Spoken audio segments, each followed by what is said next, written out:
All right, all right. Hello, hello. Welcome everyone back to yet another HEX Happy Hour show.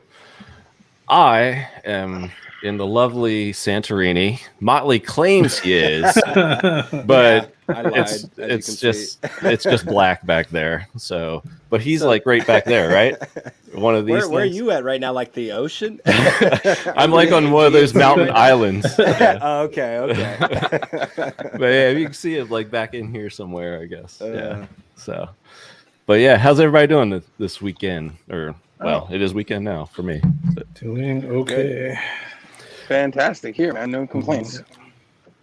just a little busy over the past week with the end of the SAC phase. That was fairly eventful. Perhaps we will have John Wick on to take a victory lap. I think you were on that too, Vince, with the OA. Is that correct? Was I on no, one? he wasn't on. No, I wasn't. No. I was in I don't chat. think so. No, I mean, but I Yeah, think he you was were on chat. you were of the idea that the OA could. Oh, that's what you meant. Yeah, Yeah. yeah. Yeah. Yeah, I definitely think that was the OA there. Yeah. So Yep. I mean, we have a lot to talk about regarding that. I figured as everybody gradually makes their way in, we can just start off with just sort of like general industry news, and then we can get to the good stuff once we get a few more people in the chat room. Speaking of, I think Brand just programs this every stream. Extreme. I mean, you haven't seen it Go-to yet, but catchphrase. we hope to live up to these great expectations. Archie, what's up, man? Yes, his green screen is now a black screen. I am actually in Santorini, whereas, Yep. I don't know what Universal. Motley's doing. Oh, boy. All right, Bran is not fooling around. 33, nice. 69. Nice, Aw, Brad, thanks, Brad. nice. Thanks, guys, for all you Appreciate that, do. brother. I love the stream. And did you just pay to get Vince kicked off? That's pretty cool. How did that happen? Is I that didn't how do that it. I did not do that. Okay. I don't know how that My happened. browser rug pulled me. Okay. I mean, if that could be done by tipping, then that's a whole new element to the game there. Big J's with Big K is a new crowd favorite. I see it in there. Nice Yeah. to see you, Vince and Motley. Mm, Well, thank you, Bran. Certainly appreciate it. I think we've upped the production quality of the video, and we will have an intro later this year and all that stuff. So, all these little nice. things go toward making your happy hour just that much better. Is our man Markable making it? I think he might be. I was in preliminary talks. What's Crypto Panda? Of course, he's on vacation, so I'll let him vacay. Smoking, we've got him. Benny Bills. Hey, Benny. Thanks for throwing out the link in all the chat rooms there. I saw that. So just for Smoke commission got him. just for doing that, I will knight you right now. He does better advertising your streams than you do. Oh, thank you. Hey, at least I do it on Twitter and set up some automatic tweets. Benny Bills, Arian, you have been knighted, kabanged, or whatever we want to call it.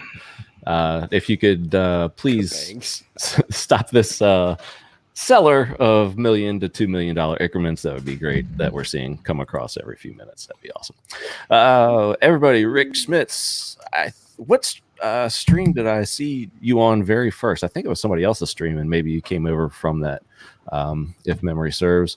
Identity Block, what's going on?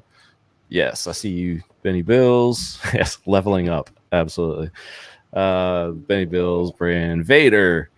So, yeah, let's get into it as we're getting everybody else in here. So, as Motley eats his biscuit.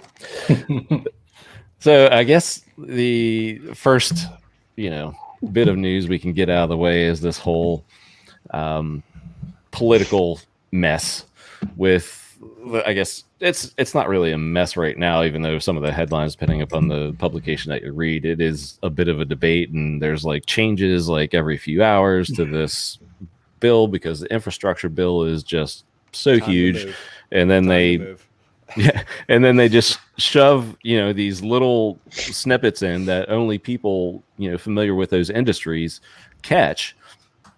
and then it's that becomes its own fight, and then it's you have so many moving pieces of this thing.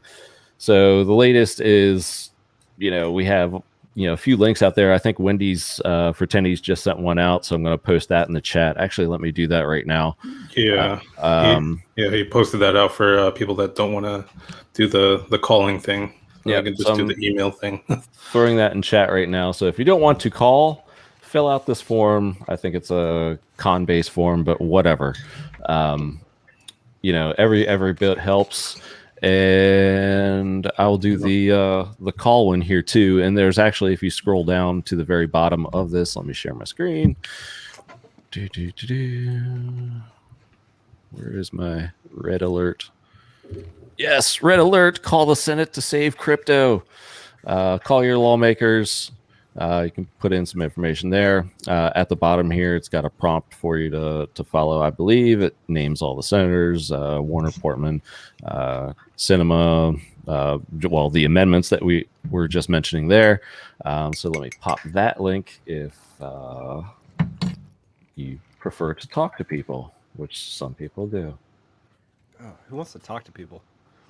I don't know. But there you go. Those links are in the chat. So let me bring this one down for a second, and I'll just show you what the other one looks like, just in case you guys want to save it and do it for later. Here is the form link, and looks easy enough. Send an email, blow it up, and that's that. And where is lastly?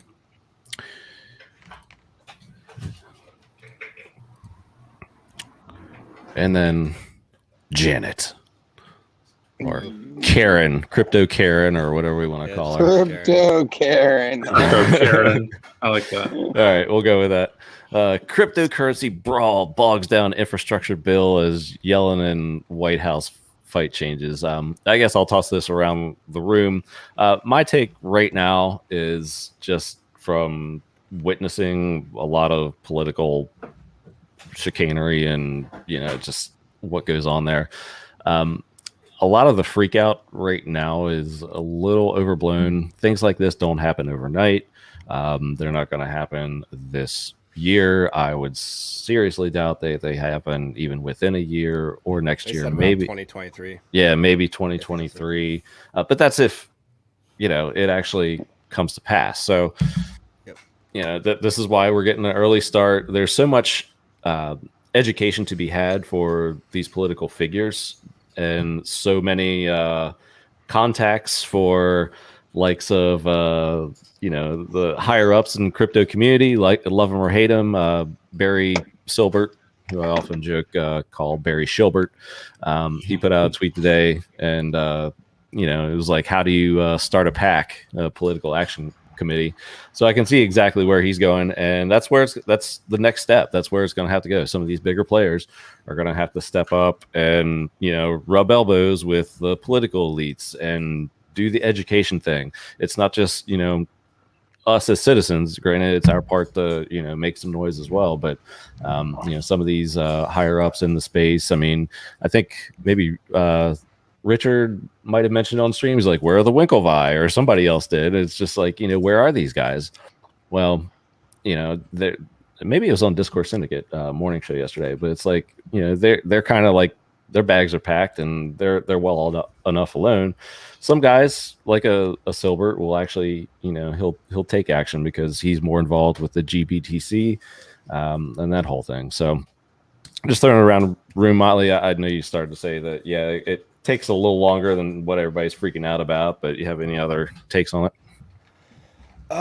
Not too much, except for the fact that I'm ready to go check out Puerto Rico. check out Puerto Rico, check out St. Kitts, check out Portugal, start looking at other options. I mean, at this Antigua, point, Antigua, just from all the legislation and everything I've seen that's coming down the pipeline, regardless of it passes or not, I think it's pretty clear where they're trying to take it. And I'm not really ready to sit there and fight that shit nonstop for the next 10, 20 years. I'd rather just move and be done with it. So like Better to do that now before it's passed than it being passed and then your ass getting taxed on the way out. So Big K already knows I'm going to be heading out to Puerto Rico and like the end of this month, early next month with Wendy's for Tendies. We're going to be looking at places and going over some tax stuff. And yeah, I'm going to starting that process sooner rather than later. I'd rather just not even mess with this because I'm starting to see the writing on the wall of where they're trying to take this. And it's going to be a big uphill battle. That's for sure. Because you're taking away the government's power with cryptocurrency. It's the future. Volume too low. Sorry, Piston. I'm a little muffled today. Oh, you sound pretty good. Okay. Yeah, Meltonies, they don't care. They're already read. I think that's in reference to the Winkovi. Government is looking for fresh blood, us. Yeah, but to be honest, I haven't looked at, too much into it. I just know it's going to impact just about every aspect of cryptocurrency. I know it's going to affect exchanges. It's going to affect AMMs, and they're going to require them essentially to fill out a 1099 form. And a lot of them just aren't going to be, due to the nature of crypto, aren't going to be able to acquire those forms. So then what? They just become illegal? Is that their route to just make all crypto illegal? If that's the case, then yeah, it's time to. Yeah, I mean, I think that's the fear case, but I mean, I'm just thinking of like the practicality side. It makes zero sense. Like how are you gonna do all this? Yeah, I know this current administration wants to, expand the IRS and make it this behemoth to go down and knock down everybody's door and investigate everybody's, not just crypto wallets, but stock accounts and everything like that. But really, when it comes down to it, I think this crypto side of it is a much bigger animal perhaps than they even realize. And yeah, they don't even understand it. Yeah. That's the issue. Yeah. So yeah. So I haven't dug too much into it. My take's just pretty much I'm already starting the process of leaving. So gotcha. That's it for me. What say you, Big Kirk?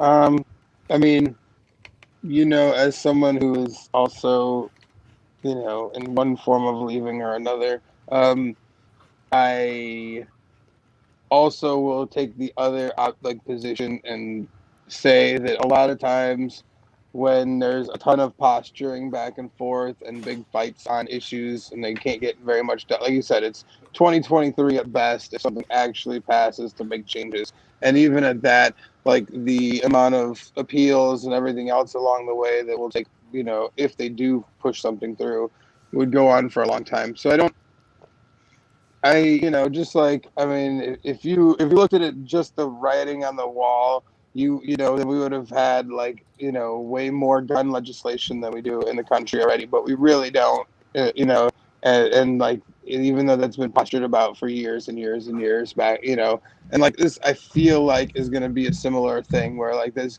going to be a lot of arguing about it, and at the end of the day, very little that actually gets done. Are you saying government's inefficient? I was basically going to end that with. I was basically going to end that with business as usual. So. I'm not saying that. Oh, go ahead. Yeah, I'm not saying that posturing yourself properly isn't a smart move. I'm just saying that they move slow, the government. Yeah.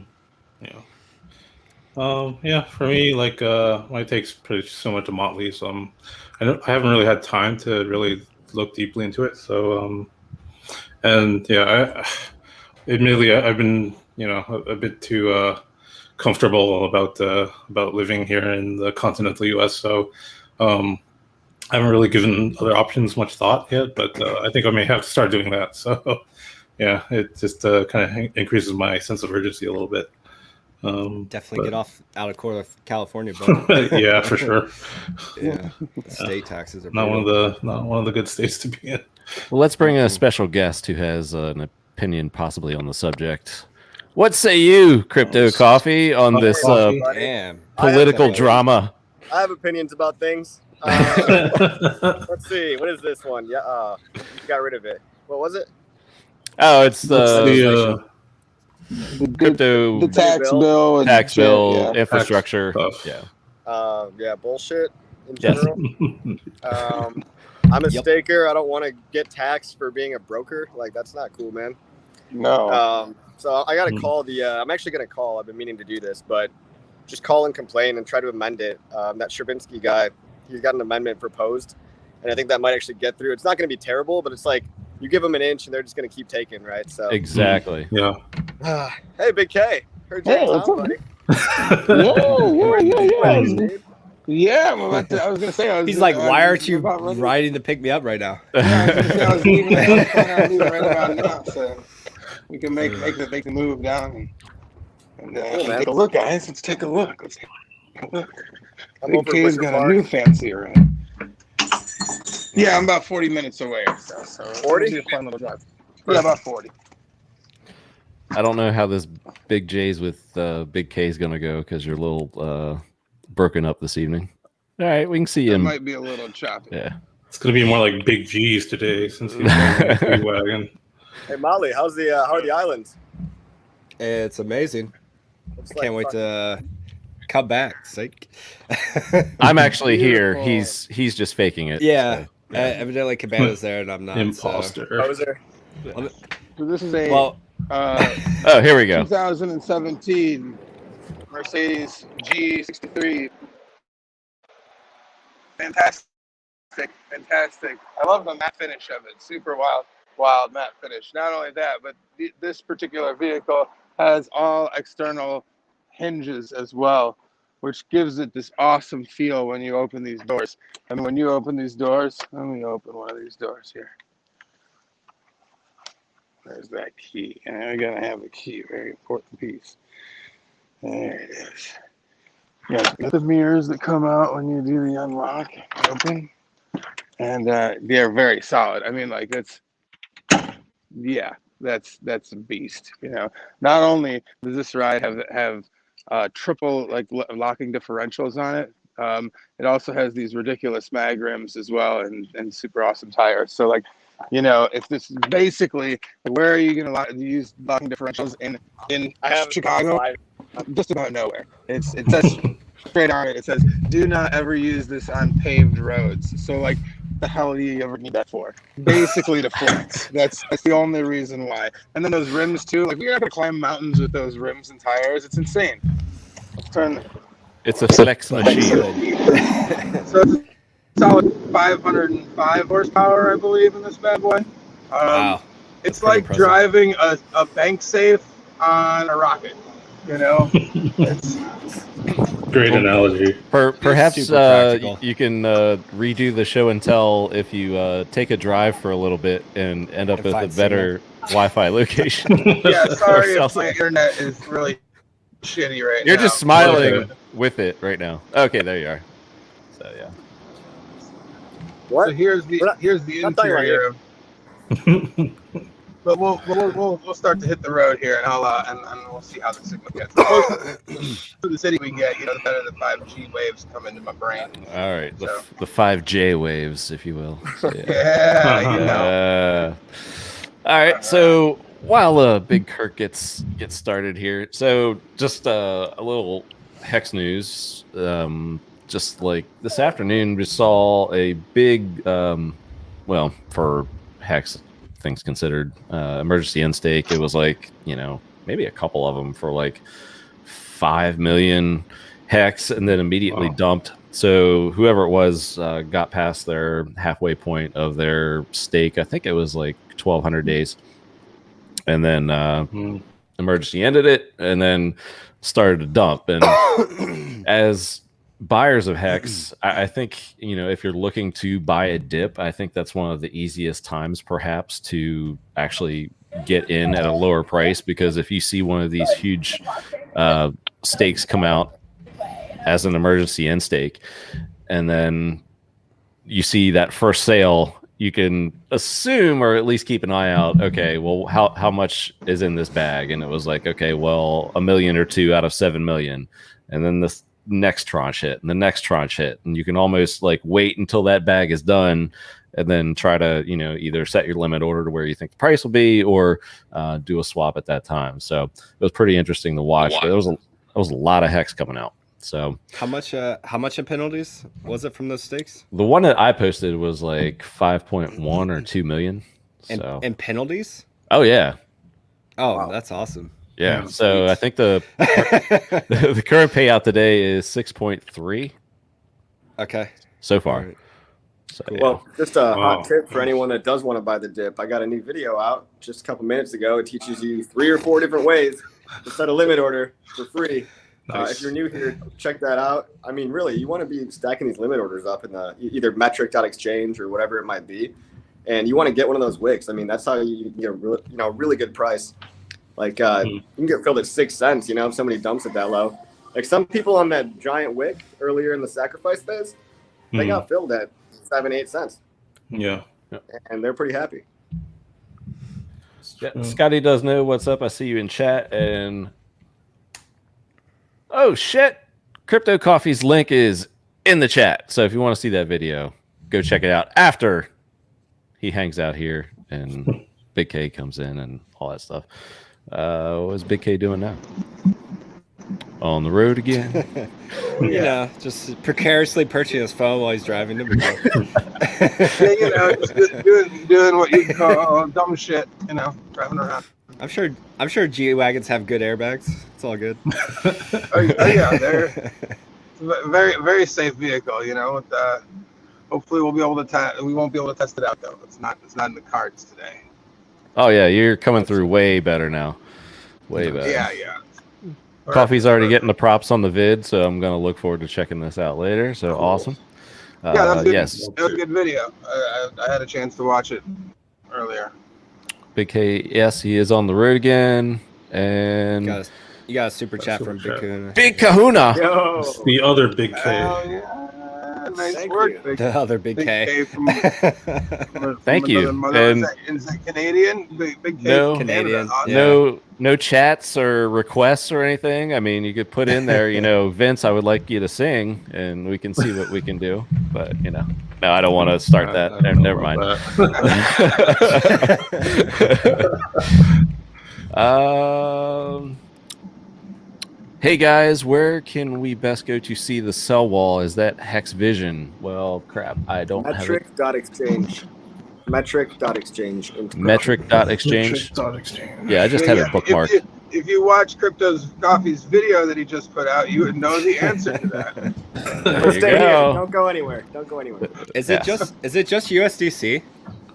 on there? Well, all the big orders are in USDC, but some people do place Right. limit orders in ETH. But as we all know, the primary liquidity pair is USDC, so they have much more thickness in that book. Yeah, I didn't know if Metric actually showed the Ethereum side as well. And Yeah, what it is does if you want it. Yeah. Okay, what's the buy wall? Is it like 4 cents or something? 5 cents. At 16 cents, there's like 800K ready to dump. But if we can eat through that sell wall after 16 cents, it's just fresh air and blue skies. It's gonna be crazy after 16 cents. Yeah, I was talking the buy that was like way down there, but yeah, the sell, like you were saying, is like 16. So yeah, I mean it kind of just falls off after that. So as long as The nobody buy wall fills was that in. 5. Oh, it was cents, I 5? believe. Okay, I thought I saw it go down to 4, but maybe not. But either way, it's not going lower than that. At least that would as big as that wall is, that's what it suggests anyway.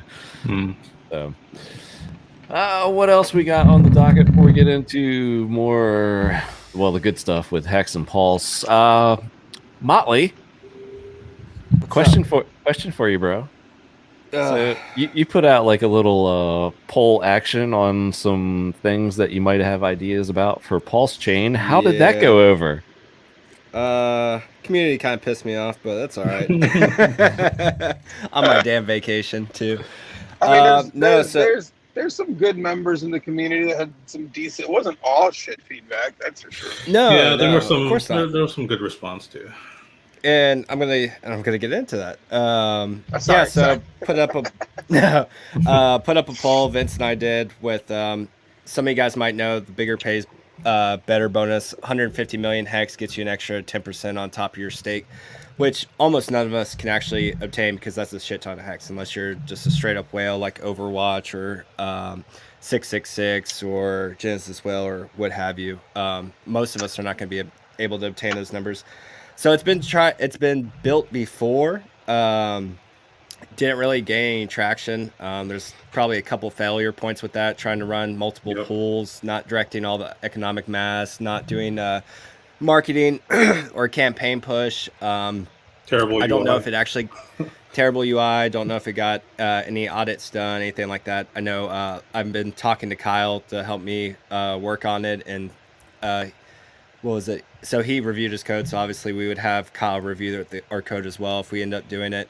But yeah, the community, it was weird, right? So like I thought, obviously I'm pretty much mostly, if not all, into Hex at this point, and I thought we were still good for the most part. Like we kind of like flipped off the switch on attacking and all that stuff, and we've been more receptive as we've been received more. But it was weird because you don't really realize the other side until you're on it. And there was good constructive criticism. There was people that just said, "Hey, I want to be interested," which is also fine. And then there was just some uncalled for, just nasty comments, or people maybe completely misunderstanding. And it was kind of frustrating. I was just like, wow, like if I'm going to run into this kind of resistance trying to build something on PulseChain, I was like, what is everyone else coming over here going to run into? And I think that's kind of a thing we need to start talking about in the community, because whether we like it or not, people are going to come and build on PulseChain, and we need people to come build on PulseChain. There's some other comments on there that people were talking about. Oh, PulseChain is just going to be a settlement layer for PHEX, and that's all it's going to need. Like that's not true. If that ends up being the case, like we fail as a chain. Like PulseChain fails. We need, for our token burning, we need transactions. We need people to come over and build. Yes, we have cheaper fees. Yes, we have higher throughput, but you need to have still a welcoming community to come and bring you on there, because if you guys haven't looked into it, which I'm starting to get into the process of looking into what it takes to build a smart contract, to do audits and stuff like that, it costs tens of thousands upwards of $100,000. So when like people are coming to you to build on your chain and want to do it and are open for feedback, like the point of those polls was just to get some data points. And a lot of it was just unnecessary hostility as well. And people aren't going to want to come and invest their money or their time. I know there was another project, Kira. We didn't really know much about it or what it was going to do, but the community immediately started attacking it, and now they're saying they're going to go build on Ethereum. So it's something that we might need to curtail now, because I'm telling you, if it's just not a given that PulseChain is going to succeed just because Richard built it. The community has to be accepting that there's going to be other projects outside of Hex. Are they going to be the caliber Hex? No, probably not. Most of them are going to be failures, just like on Ethereum. They have a shit ton of dApps, and 99% of them fail. There are a few that end up succeeding, like Hex, but most are just not going to be good actors, good products, or just they're not going to have a fit. They don't make any sense. But you need to be welcoming of people that are willing to come, put their capital, put their time, put their resources into a new chain, or PulseChain fails. You guys are literally destroying your bags before they even get given to you. So the community just needs to get better at communicating. It's not necessary to just jump down everyone's throat when they try to bring something over other than Hex and PulseChain. We need other projects to come over. To add to that too, Motley, I kind of agree. And yeah, we are all, I guess, jaded because we're seasoned veterans, us five and a lot of the OG Hexicans. We've seen a lot of BS before. We've seen a lot of just, quite frankly, just bullshit. And we are overly skeptical. So I think the skeptical attitude is a good one to have, but let's not start speaking out against projects before we even know what they are or what they do. Like that Kira one, for example, all I really saw was like a couple of nice looking, like, animated trailers and stuff. Animated GIFs. And it's like, what the fuck did he do? Let's not like, we don't know what it did. Let's not hang this guy because he tried to make some cool designs and like, he doesn't even have like anything on, he doesn't even have a website yet. So let's not be total assholes. Yeah. And like, if something is bad, again, going back to the original point, like the best way to handle it is just to ghost it, right? Don't give it attention. If you don't understand it, or if you think it really is bad, just don't give it attention. That's the best way to starve scams of resources if it really is a bad project or a scam. And if it's good, approach it with a open-minded attitude and just try to learn about it before we just like start picking sides or whatever. But yeah, there will be a lot of garbage. There will be a lot of hot bullshit. And, but there's going to be some use cases as well. I mean, maybe the outpriced NFTs or like the Celsiuses of the world or the compounds or the Aves. Some legitimate projects might want to come over because they're actually priced out. Or some people might want to build new things. Like somebody's going to want to build a new stablecoin. Someone's going to want to build a new lending protocol or something like that. A new routing type of thing. And we need to be open-minded. So let's not, we're pumping our own bags, right? Let's not put the cart before the horse. Yeah, I have a big bag of Pulse, so I would like I would like the people to come over and build on it. Am I going to invest on their projects? Probably not a lot of them, but I would like my bags to be pumped, and that requires people to come over and build. And when people are looking to invest hundreds of thousands of dollars, and then they have a hostile chain that they're trying to come over and build on, it's probably not going to end too well. So it's just something to keep in mind. This was one of the first times where the shoe was kind of on the other foot for me, and I was just like, wow. Some Hexicans are kind of fucking assholes. And I was just like, I kind of get why we get a little bit of our reputation, because it's just unnecessary attacking. You just got to learn to flip that switch a little bit better. That's all crypto. In like regular business, in like regular like business, 90% of businesses fucking fail too. You know, like that's how it is. It doesn't mean you're gonna like jump down everyone's throat that has a decent idea and wants to open a restaurant or a store or something and be like, you're a scam. No, they just probably have a bad idea. It's okay, you know, like they can try if they want to. If you're a real estate developer, you're not like pissed off when a shitty business rents out your plaza. You know, you're like, whatever, fine, we'll take the money. You know, like it's very silly. And short-sighted for us to come at people as hard as Mexicans are. Yeah, and I mean, couldn't part of that apprehension be too that, you know, a lot of people got burned before, so heck, they're defensive by nature and just be like, you know, even if it's one of their own, you know, and a very active, visible community member like Motley, it's like just automatic, like a reflex kind of thing. It's like, you know, oh my gosh, no, this can't be, you know, or you know, it's a tough spot because you do. And the interesting dynamic here is, it's on, in a sense, like our thing, the Hexagon kind of thing. You know what I mean? Like so many Hexagons are invested in this. But we want to see a lot of stuff built on it, and there will be a ton of shit thrown all over the place, which is already acknowledged that. But that's the product of, you know, building something so grand and bringing everything over and making everything so big right from the start. So it is what it is. It's a new, I don't know, paradigm for us, I guess, to experience together. And you know, we're gonna go through it together. And you know, that's like Betty Bilzerian in the chat said, you know, these are some discussions that we should have. I mean, not everyone's, you know, pleasant, but at the same time, it's like, I mean, this stuff's gonna come up. So let's keep talking about it. So yeah, I mean, there was good stuff. There was constructive criticism. There was stuff that wasn't constructive. I mean, there was points where I lashed out back at people as well. So I mean, everyone could just get better communication skills, right? We should all be striving towards that in the long term. So it's something everyone can work on and improve. And it's fucking Twitter too. So you gotta keep that in mind. Also, it's goddamn Twitter and it's crypto Twitter. Yeah, Twitter's terrible so for nuance. It's magnitudes of shit. Yeah. Find yourself arguing with a cartoon frog, and you're like, man, what the fuck am I doing here right now? why am I arguing with Pepe right now? You know. But yeah, so we're looking into that. Gonna set up a call in time to talk with Dev Kyle. He's got some ideas of like how he'd run it, so we're interested in talking to him and see how that would be done. And it's just something like for us, like we'd have to do right, because I'm not gonna lie, like it makes me nervous as hell to run a pool because it's so much damn money, right? Like I would never live with myself if something went wrong with it. So it's got to be coded correctly, it's got to be audited correctly, it's got to be Dev Kyle needs to look over it, like it needs to be done right. So there's a lot of work, a lot of money, a lot of time that goes into that stuff. So and we got other stuff that we're looking to do as well. It's just this was the first thing. We needed some data points on how long to stake and how much would people contribute if we did run it. So we just had it. The whole point of it was just to get some data points to see if the numbers even worked in the first place. Big K Piston wants to know if that is a new golf cart. No, this is 500 horsepower golf cart. yeah, 505 horsepower, fucking badass Mercedes G63. It's a pretty badass ride, I'm not gonna lie. It feels way faster than it is, you know, like it's got some power behind it, but like that Tesla that I was driving, man, it goes 0 to 60. You'd be doing 80 miles an hour, you feel like you're doing 25. You're like, just this thing, when you're doing 40, everyone feels like you're doing 70 in the car. You're like, hold on, holy shit, you know, and it sounds like it. So I mean, but a badass ride all the same. And let me tell you, as far as like other differences, this leather in this ride here just smokes the Tesla leather. This is some quality shit, you know.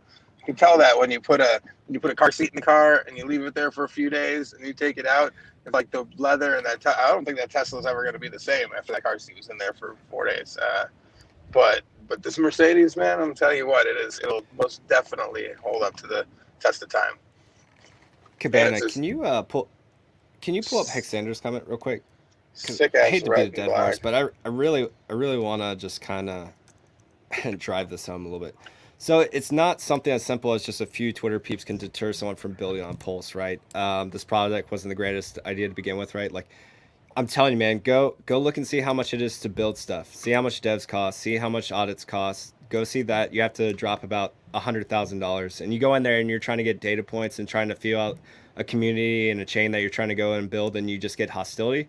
I'm telling you, people are not going to. It's not as simple as just like a few Twitter feeds just out there deterring people. It's people are feeling out. Is there engagement? Is there a want for this? Is the data there? It's not as simple as just like, oh, it probably wasn't a good idea to begin with. We're so able to like turn them away just because we shit on them for a little bit. Like, you should not be shitting on them. It's not necessary.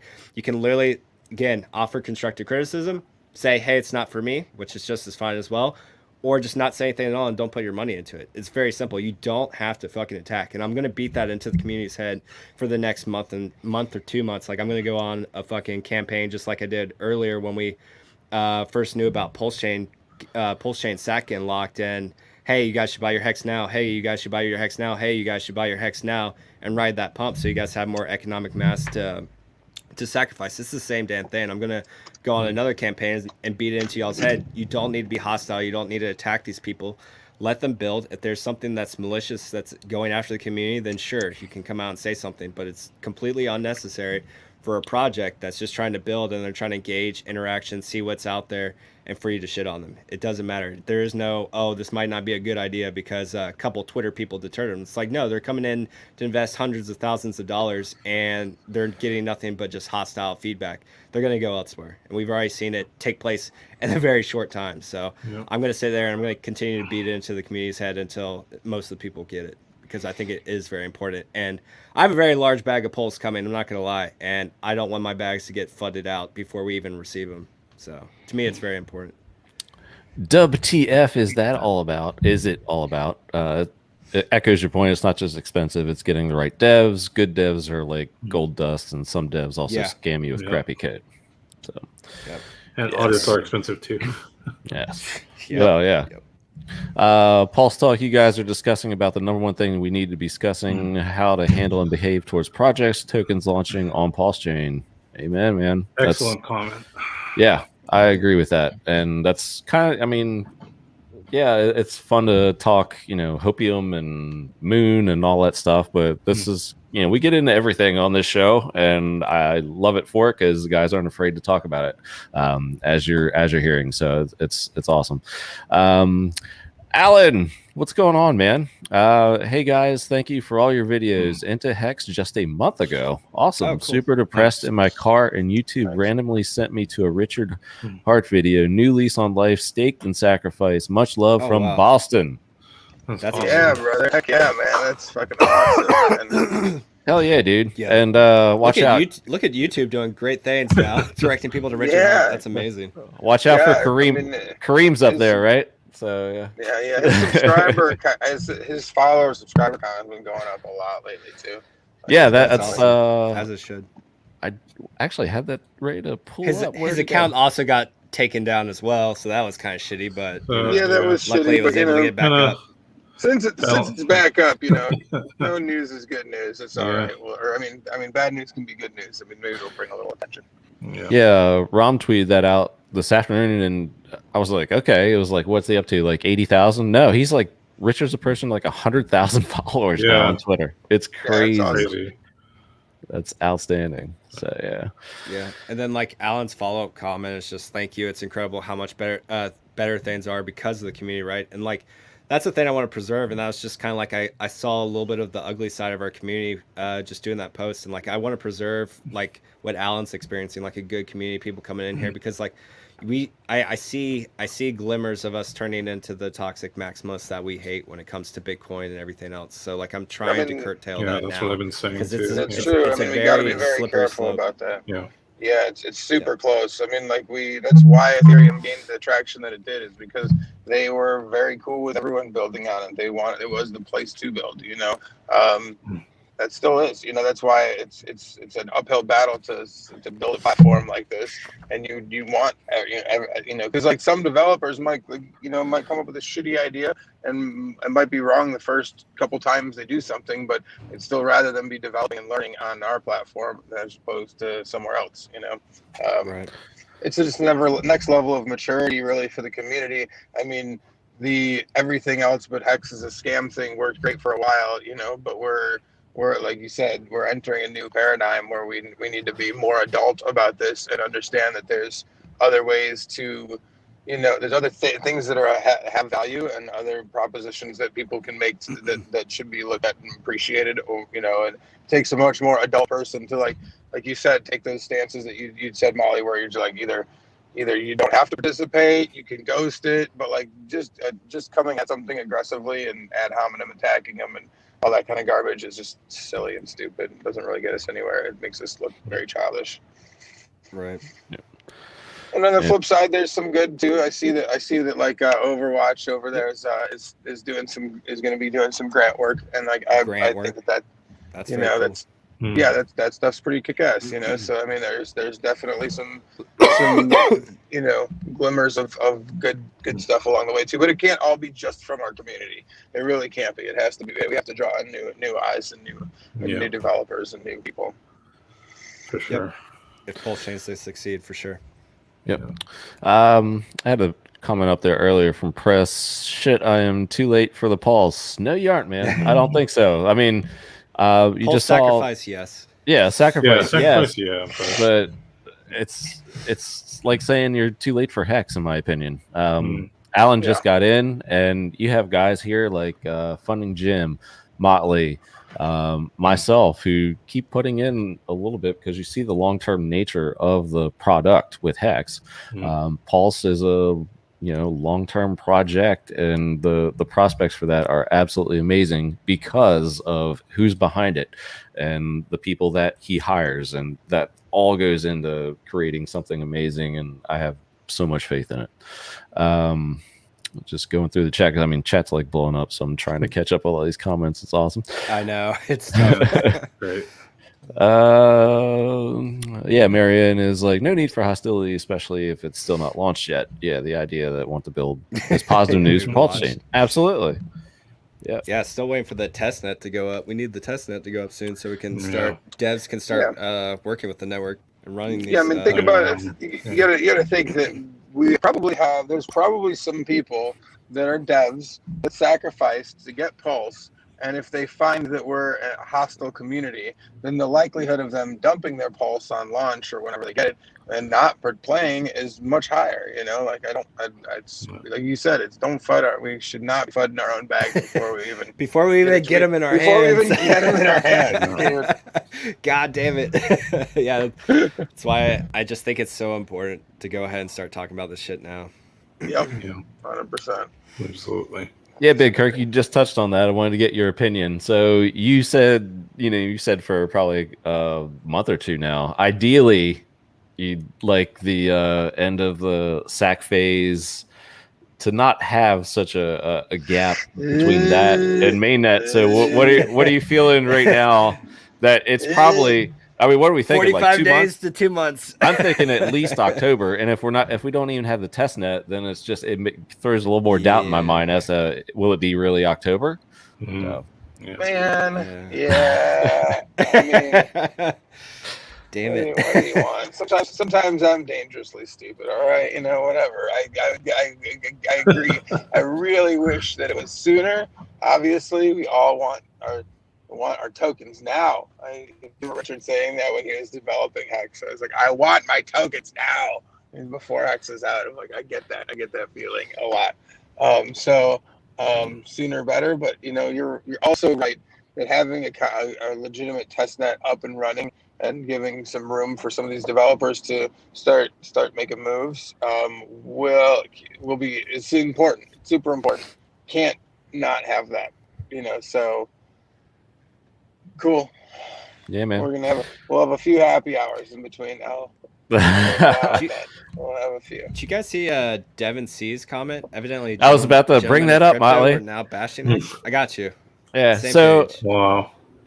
this is how I understand it: is that Gentleman of Crypto came out defending Con market crap, and so Hexkins like went after him, I think, and I guess that pissed them off. And I didn't see that they're bashing Hex.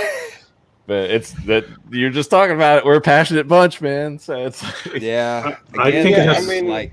What are you saying, Fitz? I think it has something to do with them having Reggie Middleton on after Richard, and he probably got in their ear a little more than Richard, and they probably side with him. Yeah, but I saw that they were. It was a Twitter thing. I think it was last night, and they were talking. They were defending Con market crap and sites like that, and Hexkins were like, no, why would you defend something that's like factually inaccurate? And I think that could have, well, it certainly didn't help that situation, so Not at all. It's tough. It's a fine line you gotta walk. Yep.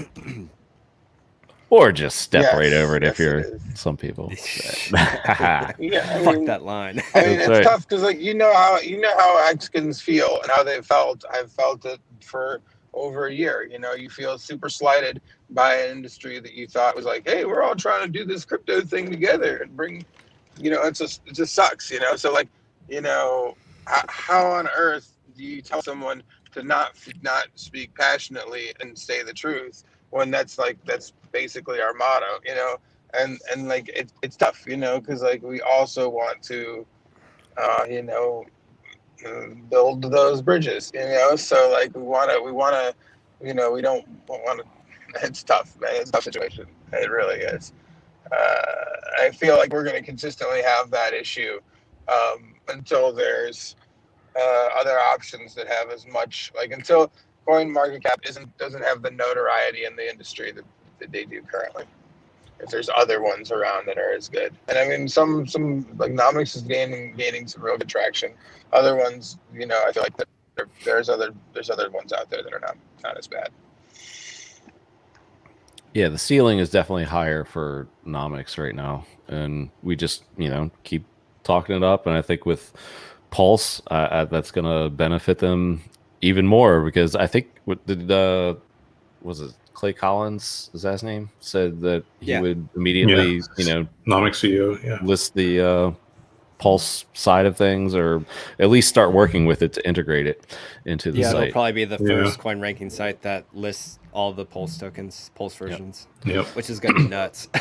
And I mean, if like some of those actually stick, like name your token, maybe a big one that actually gets traction on the Pulse side, people are going to use that site because that's going to be the only place that they can see that data. Yeah, it's smart. It's a smart business move for sure. It's totally a smart move. Trevor Bone, cheers, gentlemen. Hey, cheers to you. What is everybody drinking? Motley, you have coffee? Or? I had tea. But I polished it off already. Sorry. Wait, what time is it over there? Is it like 2 a.m. or something? It's like I don't know what we're going on. 1 o'clock in the morning, 1 a.m. Oh, okay. That's not bad. No, not too bad. Chat, what are you drinking? I have this lovely. I'm on keto, so I have to do a 0-calorie cola and a little whiskey, maybe. But again, liquor is fine in keto. So beer bad. And beer bad and flavored liquor bad, like Fireball. That's like 11 grams of carbs a shot, so that's a big one.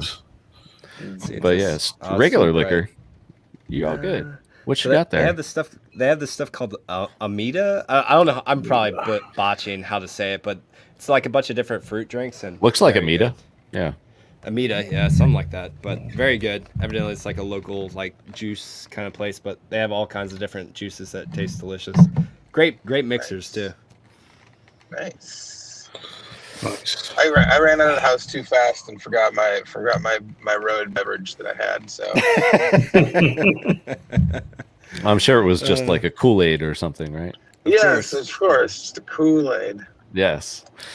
Dangerously Stupid kind of echoes what we were saying earlier. First week of PulseChain is still ground floor territory. Don't sweat it if you miss the sacrifice. I mean, I think the sacrifice, if you're in on that, I mean, that was the place to be. But at the same time, dips are in the game. Dips are in the game, and you could, I mean, even after HEX launched, went up, and has had its dips, how many opportunities along the way have you had to get in at crazy prices? I mean, we were around for close to a year, and big payday if you bought that dip like Hexologist did on air. And to think where that is now from, where it was like a fifth of a penny, maybe. Yeah.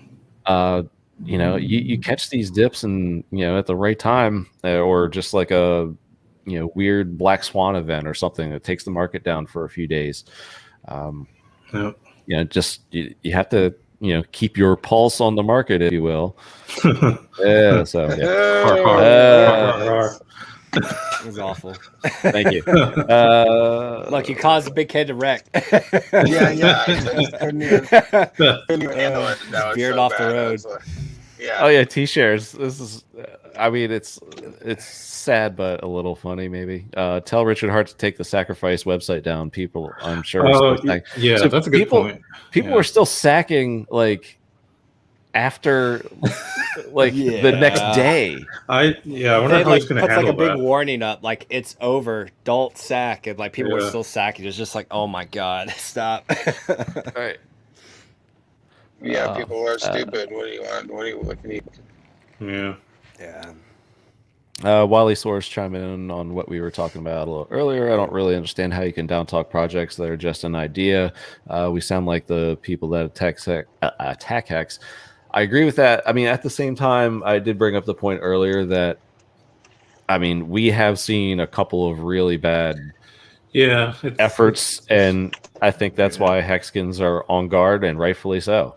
I'm not accusing Motley of any such thing, but I think some of that apprehension definitely comes from that, because the guard is up, so to speak. And I mean, we're a tight-knit group, and we most of us, I think, don't want to see any other Hexkin get financially harmed by especially scams. I mean, I think I think Richard was commenting that hardly anybody really messed up with the sack phase, sending to other places and things like that, and we'll see how the rest of it goes. But I think Hexkins are an educated bunch, man. I mean, you see how many hours or days worth of content that everybody watches a week. I mean, I see you guys in like all the other streams, Matty Allen streams and Discourse Syndicate with RG3, and then the Wake Up Hex with Kinetics. I mean, I see you guys in there all the time, and it's like, oh hey, good morning. Good Hex Asians. Wales Only is an Asian. I'm convinced that Wales is unemployed, and he is just paid by somehow like the YouTube algorithm, because he is on every stream I've watched in the past. Literally every stream. Well, he also sleeps on stream, so he gets it all done on stream. So. Oh man. So he's everywhere, and there's such a broad range of topics this week, especially with the traditional finance and politics that he has good opinions on that can help Hexkins too. I think it was a Papa B yesterday morning. He and Wales were having a good conversation about just, I don't know, not securities, but crypto and geolocation and laws and whatnot. So it was a good stream yesterday on the Wake Up Hex show.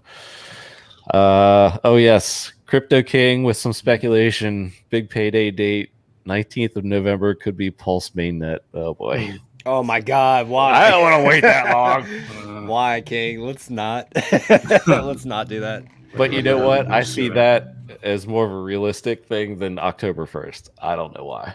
Don't put that evil on me, Ricky Bobby. I don't know, man. I don't know. Testnet coming out in the next couple you days. have a good point. Yeah, I Good. thought testnet would be out by now, but Well, it's supposed to be out end of last week and that or early this week, and so far none of those have happened. So yeah, not looking good unless we do get the testnet up, and then we're able to hammer everything out pretty well. There's like no issues or bugs that come up. Then maybe we can do a quick jump to the actual mainnet, but we'll see. According to Richard, one of his main devs just overbuilt the shit out of the testnet, which is unnecessary. So they might better be than underbuilding, I guess. Yeah, I guess. But like Richard said, it is a freaking testnet. Like it's just so they can actually run and simulate some of the stuff, make sure there's no issues. But yeah. All right, I'm like way behind in chat, so I got 2 windows open, so I can see actually live chat as I'm going through the old chat. And Freddie Quotes just posted, because I'm still going through the old chat. I think launch is still closer than anyone knows. 10 days after testnet is done? Question mark? That'd be cool. I'd be okay. Seems very optimistic, bro. Love it. Would love to see it, but yeah. I mean, let's go back in here. Gentlemen of Crypto consistently have negative comments on all their vids about coin market. You are far behind. Yeah. They tweeted about the Hexkins commenting on their videos. Okay, so maybe I misunderstood, but I swore I saw that yesterday on Twitter. And he was, I thought that was one of the better interviews at the time that Richard had done. It was a lot of great questions. And my favorite interviewer of Richard is, I believe he's Australian, that Australian guy. I can't think of his Adam name. Stokes? Do you remember? Adam Stokes, I think. Yeah. Him and Richard click really well, and they have a very good, fluid interview process back and forth. And they get into everything. Yeah. Like all the stuff. It's like a conversation you're watching, not just like a... Yeah. Like cool. I could see those guys being friends in real life, so I really enjoy their interviews. Yeah. All right, I'm going to try to read quick check because you guys are blowing it up. Otherwise we are nice. Yeah. Same thing that we were talking about earlier. Here's one from Yannick Coudeville. When do you guys think we hit a tipping point and people will show love for Hex? Starting to see it now. Let's not fuck it up. Yep. Starting to see it now. It's not, I wouldn't say love. It's definitely more of acceptance. And then on top of that, it's just that's a great term. Period there. Yeah, it's acceptance, which is a far cry from where we started. So that's good. And it's for a while there when the market was completely just facing nothing but death, we were doing really well. So Richard and Hex was the only game in town essentially if anyone wanted views or attention or anything like that. So slowly people were taking a back step and being more accepting of Hex. So we're making headway to where we need to. But wait for that snapshot to take place, and let's say there's a dumping of Hex on Ethereum. You'll see who all the fake people are that come out of the woodworks and say, scam, I told you it was going to dump. So wait for that shit to happen. Let's see what else. Pulse Talk. A rising tide lifts all ships. Let people build and bring liquidity and mindshare to Pulse. No need to preemptively attack. Also, no need to endorse. Boom. I agree with that. Especially since like we are part of this blockchain. It's a whole nother layer to the game now. A lot of Hexkins are part of this fork. And it's it's our, what do you want to call it? Our newest adopted member of the family, maybe. I don't know. Well, I own a nice bag of Pulse, so it's a brother of Hex to me. I'll call it that. Yes, dangerously stupid. You're not so dangerous if you're drinking water, bro. Watermelon margarita. Now we're getting creative. Nice. Scotch. Hey, sure. Awesome. Coffee, cream, and sugar. Lance is drinking Stella. I love Stella. Big Stella's such a good beer. Good beer to have with food because it's light, tastes delicious. Like I love Stella when I'm like I have a meal. and you can drink the crap out of it and Yeah. not really get a hangover. Mm. Yeah. That's good beer. I speak from experience one night in Atlantic City. Anyway, J Mills, Kool-Aid, Hex Monkey, thank you. Just like I wanted to thank PulseChain. Sorry about that. Didn't get the thank you out there. Happy Friday, everyone. Much love to all. Thank you, Monkey. Where is Motley? Yeah, he's in Dubai. We'll just go with that because you can't see where he is. I'm in Santorini. But Motley is. Yeah, Me and Cabana are both in Santorini, evidently. Both in OEA. Come see us. Motley's on the dark side of the moon. Yeah. Right now. Yeah. I don't think we'll get a sunrise. Turns out your streams aren't very conducive for the European folks. I'm finding out. No, but the Knights of Crypto that was cool to see, like the slow lighting. Oh yeah, of the morning last night. Yeah. Yep. Yeah, that was really cool. Yeah, I mean, again, not as conducive because I still had to be up at 5 a.m. So I think I got like an hour or two sleep before I hopped on that stream. Yeah, Archie. I know how that feels. Yeah. Pulse has an amazing launch. People organically come to Pulse. I have a Golden Pride dark beer. All right, chat, getting creative. Oh, Fuller's Golden Pride beer. Okay, sorry. Kombucha. How do you say that? Kombucha? Kombucha. Kombucha. Tastes gross either way. All right, I'm still catching up on all the beverages. All right, Guinness, water. All right, Meltoni. You guys start losing comments here. I'm actually way farther down than where I was. CoinMarketCap is going to have a problem at some point. They will have to list in proper position. That's going to piss a lot of people off, especially for those who missed the current cheap price. Why are they going to have to? I guess would be my question. Couldn't they just keep doing this? I mean, if people keep bitching about it, then. Maybe enough, but hopefully they just become irrelevant. Yeah, that's my. And that's my the de facto becomes Nomics. Oh, that reminds me. Have we heard any news about Johnny's lawsuit? No, I don't know. Let's ask him. He's in chat. Should give us an update. Come on, Johnny Chaos. If you'd like to give us an update, I'll send you the link. Yeah, best time to plant a tree 20 years ago. Best time to plant a tree now. All right, chat. That's about the furthest behind I've ever been. All right, where else are we at? Oh, we have some history here. Santorini Island was the site of one of the largest volcanic eruptions in recorded history. Yep, I took a catamaran through the center of that eruption. It's pretty cool. And then I swam in it. High sulfur content. The water's actually like really green in the center. Yeah, they're like, take off any silver jewelry you have. If you have asthma problems, don't swim in the water. And then they're like, everyone else, you're good. I'm like, are we though? It was cool though because the water's a lot warmer and stuff there from like natural hot springs. Oh, that's awesome. Next, the big news: EIP 1559. 2 days ago.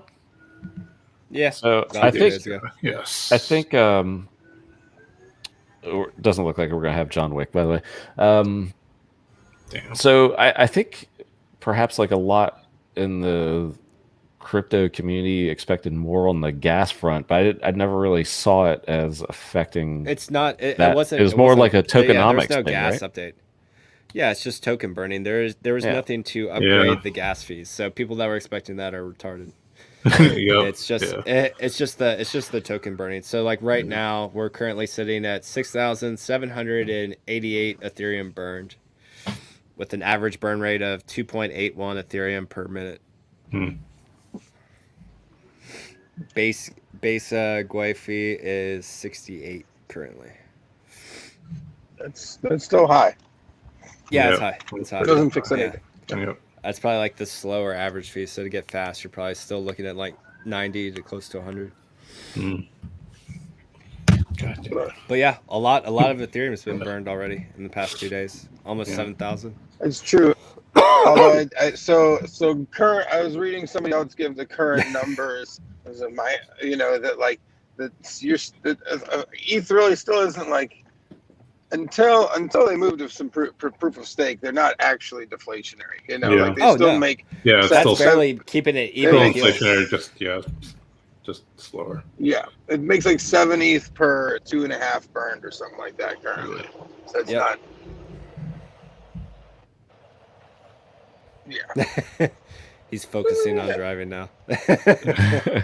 Yeah, I'm thinking a little bit. It was like city stuff. I'm not on a highway. I'm not on an expressway. So like now there's more potential for danger. You know. Wow. Yeah, even there during like peak transactions. Nice Tesla literally drove itself. True. Sorry, that is. Sorry. We were talking that is what they're known for. That was it's pretty cool. What were you saying there, Mom? Yeah, but even at peak usage, the Ethereum burn rate is barely. It's like just enough to keep burn off the Ethereum that's coming in. So like Big K says that it's still slightly inflationary, and then like if we go into a bear market, then yeah, you're still gonna have a lot of inflation when it comes to Ethereum. So not quite deflationary like something like Pulse is going to be, where it's truly has a set number and then there is no inflation. It'll just be token burning. Ours will just be a lot slower process. Again, another reason why we need people to come build and transact, because naturally a product like HEX, there's very few transactions to begin with. So if you guys want network security and validators to get paid, again, another reasons you need to let people come over and build and not be so damn hostile, is because we need those transactions to take place for the token burning and for validator fees, so they continue to upkeep and keep the network safe. Could this be the one time in history that the Hexagons who are involved with Pulse are okay with scams being built? I mean, they're going to be built regardless. Exactly. So you it's just like, as long as you don't have to be okay with it. You just be like, okay, cool. Like, I wouldn't go invest in that, and then you don't. But if you're in part of the fork that everything happens on, then you're in the playground in a sense. Yeah, that's the cost of decentralization. Yeah, we're gonna bring the scams over, and there's gonna be more built on it for sure. So be careful. Hexagons are smart. They know good products when they see it. So invest wisely.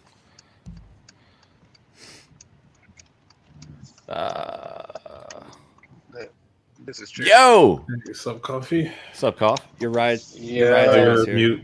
I should be there in less than 2 minutes. 2 minutes. What if you just see you're on mute? Coffee. You're muted, what Coffee. You're muted, Coffee. What if you just see Big K smash through the fence? That'd be awesome. I'm here, bitches. I can't unmute you, Cough. Oh yeah, like the Kool-Aid man. No, I think he's going inside, so you don't hear everyone talking outside. The music's a little loud. Oh, okay, gotcha. Yeah. Hey, Yeah, so Big Gunner D. Huh? Looks like you're in Wicker Park there, Big K. Yeah, I'm right about it north in Milwaukee, right here at the corner. Cool. A lot of traffic over there about now, right? There is. It's I mean, it's there's just traffic all the time in the city. It's like, I mean, if you want to come over, my friend's having like a hot tub party right now. If you want to come over, nice. I'm down. I'll be we'll be there in short time. Yeah, let's do it. It's hard to hear over Lady Gaga outside, you know. What Lady Gaga song was it? Man, I came in like a wrecking ball, obviously. It was I'm on the That's Miley Cyrus. That's Miley Cyrus. Shows you how much I give a fuck. Molly, you fucked up on that one. Don't ever insult my girl Miley Cyrus ever again. Sorry, I don't care about either. This is why he does horrible with pop culture on trivia. Yep, that's very true. Yeah, it's very true. Some of my friends were telling me that if you're looking to pick up some ladies in Chicago at Lollapalooza, that Miley Cyrus show is probably the place you wanted to be. That's for damn sure. I gotta tell you a story. Actually, I told myself I wasn't gonna. So I told myself I wasn't gonna go to Lolla unless like somebody literally handed me a free ticket, right? And then lo and behold, I checked my Twitter DMs. There's a Hexagon that's like, hey man, I'm working Miley backstage. I'd love to give you a free ticket. And I'm like, oh yeah, it's like I finally got something for free out of this whole shit. Hell yeah! Took 2 years to get a free ticket. What'd you guys see? Did you see Miley Cyrus there or what? I heard she played with Billy Idol. Not yet. Yeah. I saw out Billy Idol on stage. Hell yeah. She There brought you out go. Wiz It's really Khalifa awesome. too. She brought out Wiz Khalifa. Yeah. It was awesome. I'm in love with her, dude. That's killer. Yeah, that shit's awesome, man. Some topics come up in chat. Favorite Richard Hart interview is the Martini guy. And ironically, with him being a scam buster, he cannot see Hex as being a scam at all. Yeah, that's a great point, actually. The other dude with the chiseled face, I thought that was a good talk as well. Crypto O or someone else? That developer dude. Who's that developer dude? Yeah. I thought that was a good chat. Compliment from Miltoni. Coffee. The stream on staking ladders from a couple days ago was awesome. Newbies should definitely watch it. Thank you, bro. Appreciate that. Let's see what else. Oh yeah, and we also had the street parking right. Oh no, is this guy gonna take it on me? Oh, cool. Thank you, Marion. Sorry. Kyle Chaze. Chaze. How do you pronounce it? I don't think Charles. That sounds very French. Kyle Shaws. But yeah. What else we got here? Yep. So what did we think of the Kitco? I guess it was. I mean, they could have made it one episode, but yeah, I thought it was funny that part 2 was only 12 minutes. Yeah, I was like, what? Why just made it one? one? I didn't even see part 2 yet. It was just long enough to get over the 10-minute YouTube mark, so they get some extra clicks. So Gotcha. Nice. Trying to max out their Big K knows viewership. what's up. I get it. Yep. It's all good. SEO move there. Yeah, the tricks of the trade. Like they know they're gonna get some views with that. I'm looking for you out here, Big K. I'm parking here over it. I'm at like 15:59 right now. So. Hey, coffee question from Hex Monkey, or just a request, really. Please onboard Miley Cyrus and bring her to the next Hex conference. Dude, I will do everything in my power to make that happen, but Yes. I don't think she's into my sex, my gender. Right now. She is not into my sex. No. My sex is not good enough for me. I would not admit that, but yeah. All right. Rewatched McAfee a couple weeks ago. Yeah, I actually did take a look at that around that time, Jay Mills. I'm right in front of Wynwood. I'm looking for you. Yeah. So, anyways, you all want to see the car? Now that I got some bad. Oh, yeah, let's go for a ride, dude. Let's go for a ride. I'm looking for you. Oh, there it is. There it is. Hell yeah. Hey, I'm just gonna run across the street.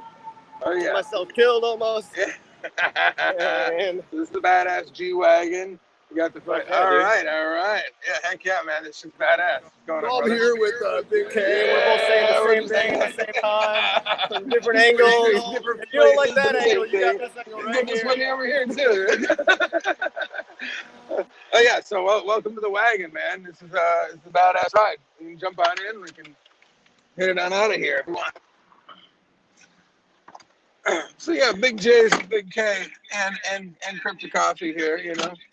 What they didn't tell you is that the seats are like leather, dude. Like they got some nice interior on this bad boy. Dudes, plush. Are you balling? Oh yeah. I didn't know that. Oh yeah, we're balling here. How'd you make your money? Oh, you know, this is. You know, it's just the highest performing asset of 2020.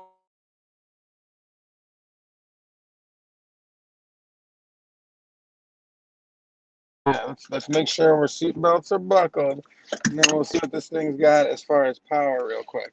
We'll give it some gas. Yeah. Yeah,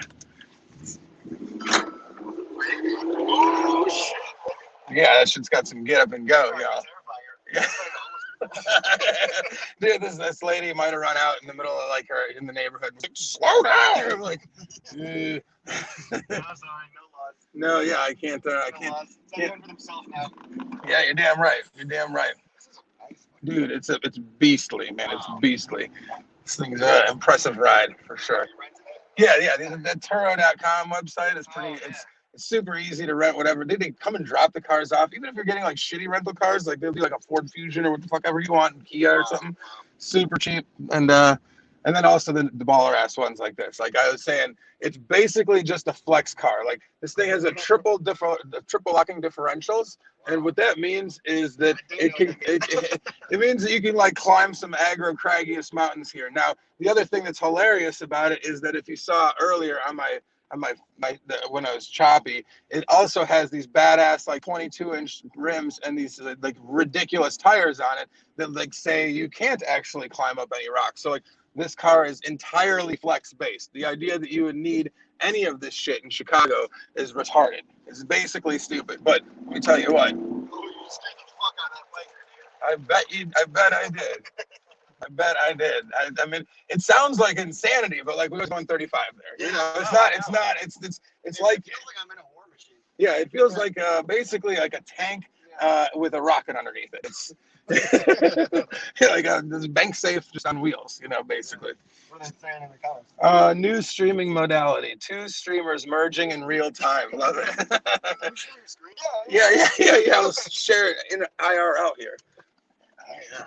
So anyways, that's Big J's, Big K, and Crypto Coffee here. We're gonna probably buy some packs and then ride around some badass cars. I mean that's basically my motto of life here. Hey everyone, welcome back. Welcome back and welcome in, Funding Jim. What's up, Funding Jim? Funding Jim. What's up, guys? If there's some kind of sound, it's just because of the airport. I'm in Bogota, Colombia. Can you hear me? Yes. Yeah, we can hear you. Loud and clear. Yeah. Cool.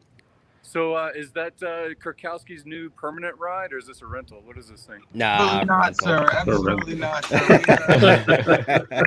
So you're driving around Chicago. I think he's going to drive it all the way to San Juan. We're riding around like the most hipster neighborhood in all of Chicago right now, and we're scaring the shit out of some hipsters. Yes, there's people with yeah, they wonder what the hell is going on with this car.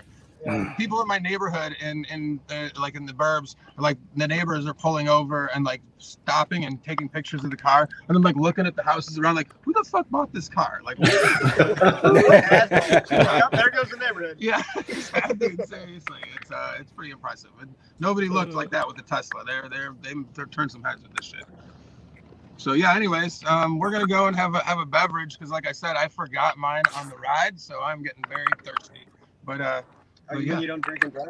I would have if I had my in Puerto Rico. I would have. I'm used to it. That's really? Is it really? Yeah, no open alcohol container laws in Puerto Rico. Yeah, you can go through a Taco Bell and get a Corona. It's incredible. All right, we'll catch you all soon. All right, see you. Later, guys. Take care, man. Oh, what a trip. So yeah. So I don't know if you guys are going to rub it in. I'm not going to share exact details, but you guys need to give Crypto Coffee a little bit more shit. Even though he was supposed to be here in Medellin with me, I had 20 beautiful women for him to meet, but unfortunately it was only Kenman and I, so we have to give him more crap. He's riding around in a G-Wagon, but I don't know if that's a good trade. Hey, what was the reasoning for missing such an event? He didn't check his passport. His passport was expiring the day he was supposed to. Jesus. Oh. So rookie move. Yeah, I was like, oh man, that's timing, man. I've got a lot of other things lined up in the next 6 months. I think you guys need to have your passport active. Benny Bills wants to know if you rounded up and if it was actually 20. So in the picture, there was only like 7 or 8, but I had 22 that were. So he rounded down. Kenman is there as a witness. He knows exactly who was planned and all those things, and I just trying to make him feel as guilty as he could that he didn't plan ahead. I mean, all this staking and making sure about when it's coming out and going in, but you got to keep your passport active, dude. What's going on? Oh man. Woo. I'm gonna put a mask on every time a police guy comes by. It goes here. Oh, that sucks. So what have you guys been chatting about? The ultimate strategies everyone's trying to put out there for Pulse and HEX and PHEX, and we are just getting to that. Actually, I haven't really gotten to that yet. Yeah. Nope. So pretty much a lot of show off Mercedes products for a little while, but yeah, a lot of current events, news with the infrastructure bill, taxes, whatnot. EIP 1559 we just touched on, but yeah, I had Pulse and HEX and everything in between, set up for now. So welcome. Yeah, it's good Perfect timing for a lot of stuff. This is exactly what our on-site and remote instructors are going to be teaching. Is part of it is the crypto world as it gains more recognition or percentage of participants, or however you want to frame it. Governments, both local and federal, are going to change their mode. It's kind of like if you think about how Uber and Airbnb had their battles early on. They had their battles early on with the taxi industry or with the hotel industry. And the legislators are paid by the status quo. And the status quo is basically in New York, it can be $1 million to just have the permission to drive a taxi, a single taxi, not an agency, a single taxi. And if you threaten that industry, and it basically costs around $100,000 for the metal, but they limit how many are available. So on the black market or the closed market, a $100,000 permission from New York City to be a taxi cab resells for about $1 million to $1.2 million before all of the Uber stuff. And over time, there was a battle, there was fighting, there was, you could not have Uber inside of New York City because it's changing who's lining the pockets of the legislators. It's the same thing that happened inside of Airbnb. You can find different places that are restricted, whether it's Austin, and it says, no, we just don't want our short-term market affected by Airbnbs. We don't want people, monetizing their own house or their own, property that they paid for with certain rights. We don't want that to happen, so we're going to restrict it. Same thing with Santa Monica and things like that. So that industry obviously has great impact on society. It allows entrepreneurism on a smaller scale for someone to basically rent out space that was dormant capital or dormant space already and just get some revenue to pay for their bills, the small business person. And now it's become more normalized. And so it's the same thing that's going to happen with crypto. You're going to see restrictions like we have over the past 10 years, these things that everybody's talking about right now. Call your congressman, make sure you make your noise before this particular bill gets passed with this crypto element in it that we don't like. Make that noise, rattle those bells and things like that. But ultimately, politicians only change their course if they actually feel that their position is threatened. It's threatened. It's threatened financially, fundraising wise, the public narrative, the public sentiment. They waffle with the wind, but the wind is money. That's where the wind is. And as we gain more and more momentum, especially in something like HEX or Pulse or whatever, that really can change kind of the theme of crypto. Crypto has been like a ripoff and a scam theme and stuff like that for like 85% of everything that's in it, 10,000 coins kind of thing. And I think that hexagons in general are more public. I do have to wear a mask occasionally here, but they are more public. They're more history of being entrepreneurs and business people and leaders before they ever came across Richard or HEX or crypto at all. And I think that we actually can have sway with politicians and things like that, if not now, then in the very, very near future, because money is really what talks in most of these things. You can make a political stink of your calling your congressman and making a phone call, sending a letter. You can get someone to sign a petition of 100,000 petition or something like that to get on the change.gov website or whatever. Those kinds of things can happen. We have 35,000 people inside of Pulse. I mean, I think it's 100,000 to get like national, federal, public voice heard. I think it requires 100,000 signatures. Crypto people aren't going to be the most KYC, but I'm just saying in general, when we get to this government stuff that we've been hearing about for the couple of days, money is what matters. And so you want to be a leader in your community, not just the hidden guy in the basement of mom's house, playing with crypto. You want to be a leader, and that people listen to leaders. That's very true.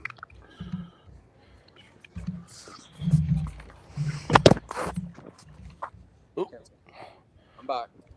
But when it comes to the price performance, have you guys speculated at all about the next 40 days, 60 days? I do see the sell pressure, basically, which I think of as a moat for whoever the whales were pushing down the HEX price before the sacrifice element was done.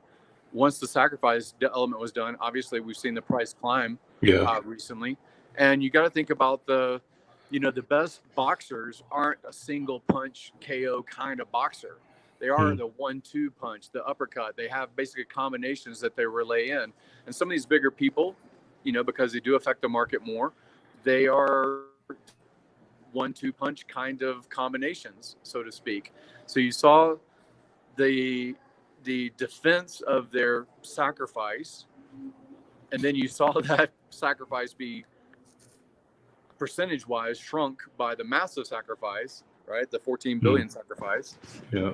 And you see that, if it plays out similar to HEX, I see that as a defense and a moat by the people that have invested the most of their emotion and their fame and their celebrity and their money to develop, pay for HEX before it began and pay for Pulse before it began. So whether that's Richard or African priests or whoever, I think that that's a good thing. And I think that actually is one of the reasons why we're seeing price climb. Even on much of the YouTube channels, some of the influencers that have had, tens of thousands of views of our content. So it's pretty cool. Yeah, I think we touched on it close to the beginning of the show, and I mean, it was very briefly, but I think it was Big K brought up that the longer it is, and I'm in total agreement with this, the longer it is between now and actual mainnet, the more likely that we could have a bigger dip in a sense. So it's like we're going to need some details here. I'm not saying just drop, but maybe we just stagnate and hang around this area and we bounce around from 10 to 15 cents, and until there's clarity, I can't see us just ripping faces off or anything like that. Now, once we get, say, a snapshot date, I think it's game on, and I think some wild stuff can happen. Get a snapshot date. I don't want one. Nope. Yeah, I think it'll just be launch date. I think that's the point of not getting a date. Yeah. I think there'll be a lot of alluding to a date and just like, hey, snapshot's coming up just to build hype. Yeah. But I don't think he actually announces it, and then the fork will occur, and then we'll just we'll have PulseChain, and then people at that moment will realize that the snapshot has already taken place. Yeah. I mean, he's a genuine marketer, so it's hard for me. Part of me thinks it's just hard to believe that he could just not go through with it without advertising another event and making the snapshot like an event, like it was for big payday. HEX launch for the. But what's our number one selling tool for HEX right now? Community. What's that? Well, not even to us, yes, but to the outsider, what's the number one? What's gained us the most acceptance over the past month or so? Well, like it's the price chart. It's the price chart. It's the price chart of people HEX. that are looking at, they are on different platforms, and some of these traders, whether it's Crypto Crown or Mitch or some of these people that are just basically traders, it's undeniable the staircase that HEX has been. And so when Cabana says there might be a crash or a collapse or something like that, I wouldn't really do shit for 30 to 40 days until that trend is broken, because you see stair step, you see, trend is your friend kind of stair step as far as price action in HEX. And that's not related to Pulse. I mean, there's a bunch of, but it's only been 4 or 5 months as far as Pulse, but that stair step plan has always been there. Gerardo has been really doing great on a daily basis of kind of highlighting that for a bigger marketplace. He's kind of passing Crypto Coffee on the narrative and on the participation subscribers too. Yeah. Oh, you see that, Cabana? I was right. Did not even know. I didn't know either. I was like, breaking news from Brand. So that's totally cool. I like it. I'm all for that. He's trying to reduce the dumpage. That's all it is, right? Like you can build the hype. You can still do everything without giving it an actual date. I love that. You can get the price run up, and then the beautiful thing is you won't know when the snapshot occurs until the fork goes live and you have your pulse bags. And at that point, there's enough distractions and shiny objects to distract everyone from dumping HEX on Ethereum and to go play around in the pulse chain. So we'll have less dumpage than we will say like a November 19th big payday event where everyone knows the exact date, time, and he's trying to essentially negate a little bit of that dumpage so it doesn't destroy our amazing chart right now, which has been our best selling feature over the past couple months. Absolutely. And perhaps you want to avoid the pump and dump narrative. And so some people, they may say, give me a snapshot date so I can wait until the last minute and then I can buy up and buy the rumor, sell the news. I mean, that's what we've been trained in for 10 years in crypto. Yeah. And I don't think that Richard really wants to do that. I think that the Pulse, sacrifice window was a 19-day window. That wasn't the same thing as a single snapshot moment. I think that the narrative of you should probably hold for a whole window because it might be actually 10 days ago is the snapshot, 3 days ago is the snapshot. It's the same thing. So I know that Motley has done a lot because I've seen these different comments about a lot of the airdrop hype that was going on 3, 4, 5 months ago, and you guys were really paying attention to that. Did you ever see price performance difference between a project, whether it was a MetaMask thing and it says we're going to do it on this day and buy it up first, or if it's, hey, we did it, Uniswap did it 4 weeks ago, and if you had it at this date because you were a participant, you're getting rewarded? Which one do you think is a better narrative overall, marketing wise, for a product or for a crypto, a blockchain?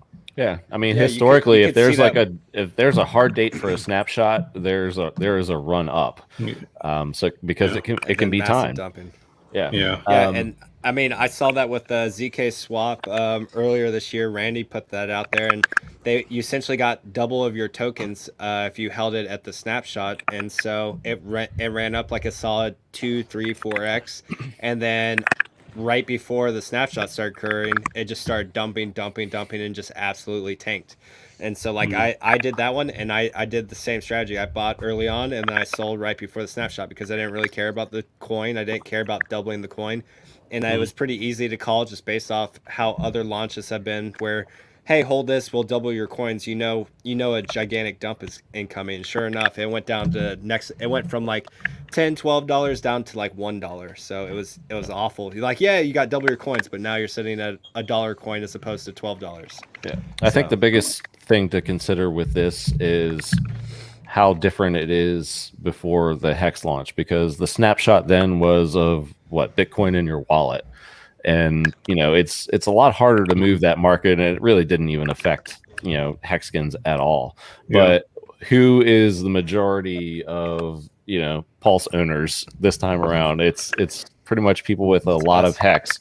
So with that amount of economic energy already invested in Pulse, people can know, and the price can move quite easily if your wallet or buys are big enough or your sells are big enough. So I think it's very, very smart to provide a range rather than a date, because you're also being a shepherd over that HEX price, because you're controlling, I think, the inevitable if you were to announce a drop dead date like that. You need to look at basically the strategy that Richard has is not a one and done kind of strategy.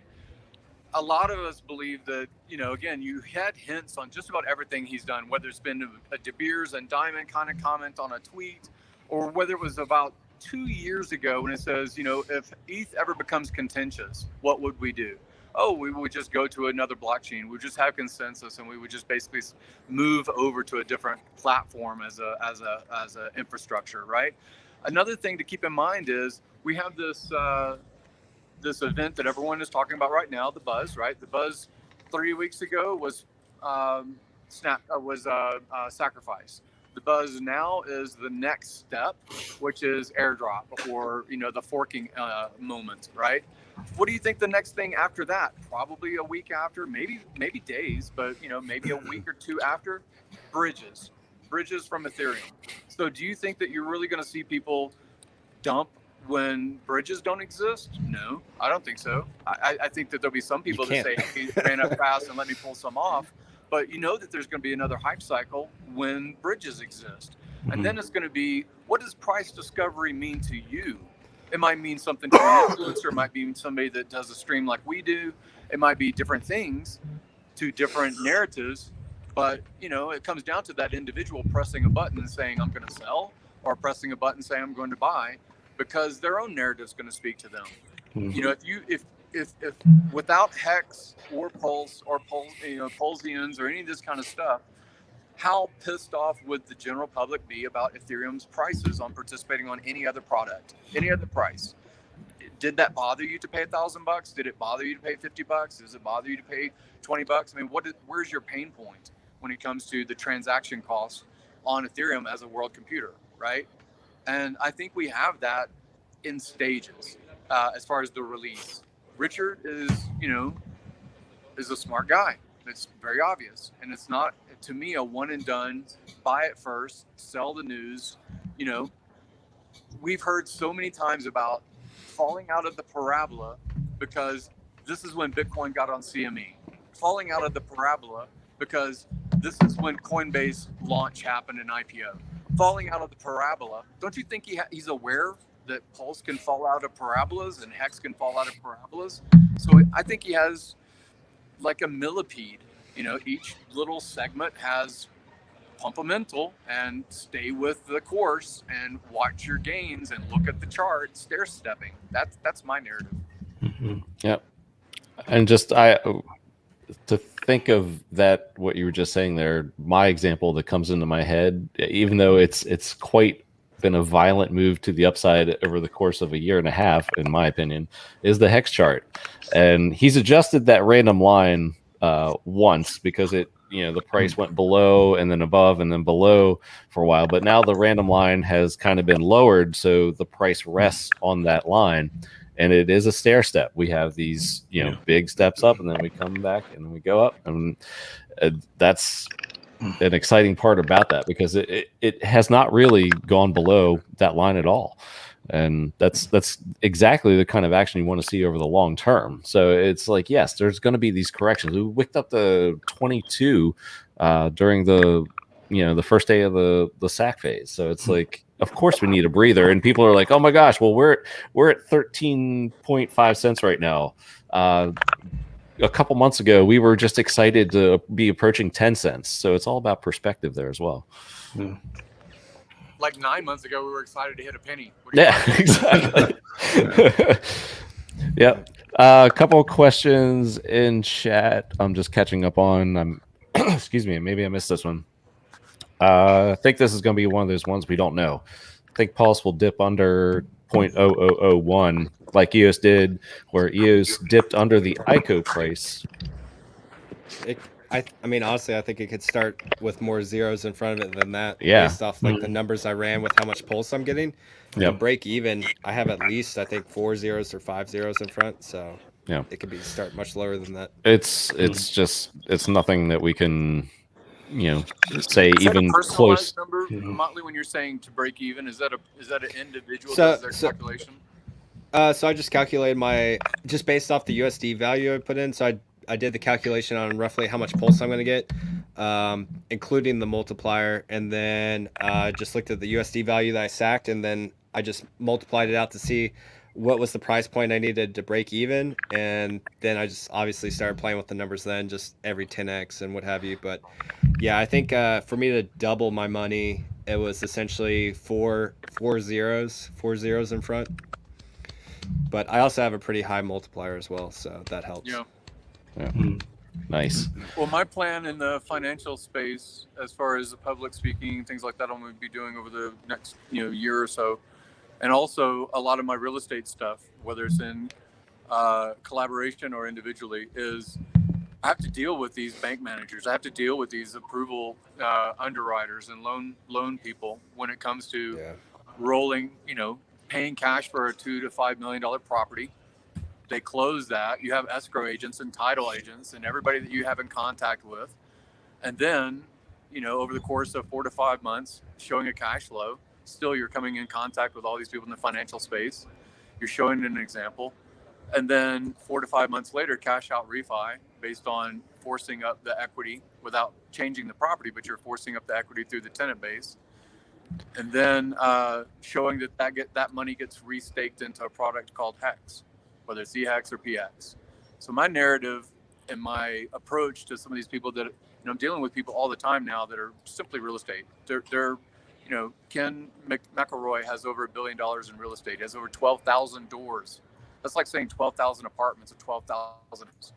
The scale of some of these people that deal specifically in real estate, and they understand all of the depreciation, and they understand about 4xing their money effectively and living off of debt So they take out when they buy, you know, $1 million. When Kiyosaki gets $1 million in his hand, usually from speaking engagements and things like that, he rolls it almost immediately into a $5 million purchase. So he puts 20% down. He gets access and control of a $5 million property. And then he basically ratchets up its value in the similar way I just explained, cashes out. And when he cashes out, what is the cash out? It's debt. It's not profit, it's debt. And then he uses it for having a new Learjet every year, you know, shit like that, right? So you can be smart about the people you're engaging. It is still speculation. Everything's speculation, whether it's real estate, gold, silver, 401k. I'm going to wake up tomorrow. My girlfriend's still going to stay pretty. I mean, whatever you want to think, it's all fucking speculation. Everything is. And I'm just trying to be in a different realm instead of only being the crypto stuff that I've focused on for the past year or two. Yep. Let's just go. Sorry, going through more chat. This is a funny one because this has come up before in other streams. Thoughts on borrowing before the snapshot to have extra USDC on the Ethereum chain? I've heard this concept before. I think it might have been I like fuck with stables. I don't know. Yeah, I don't know if it's going to even have a value Yeah. on Pulse.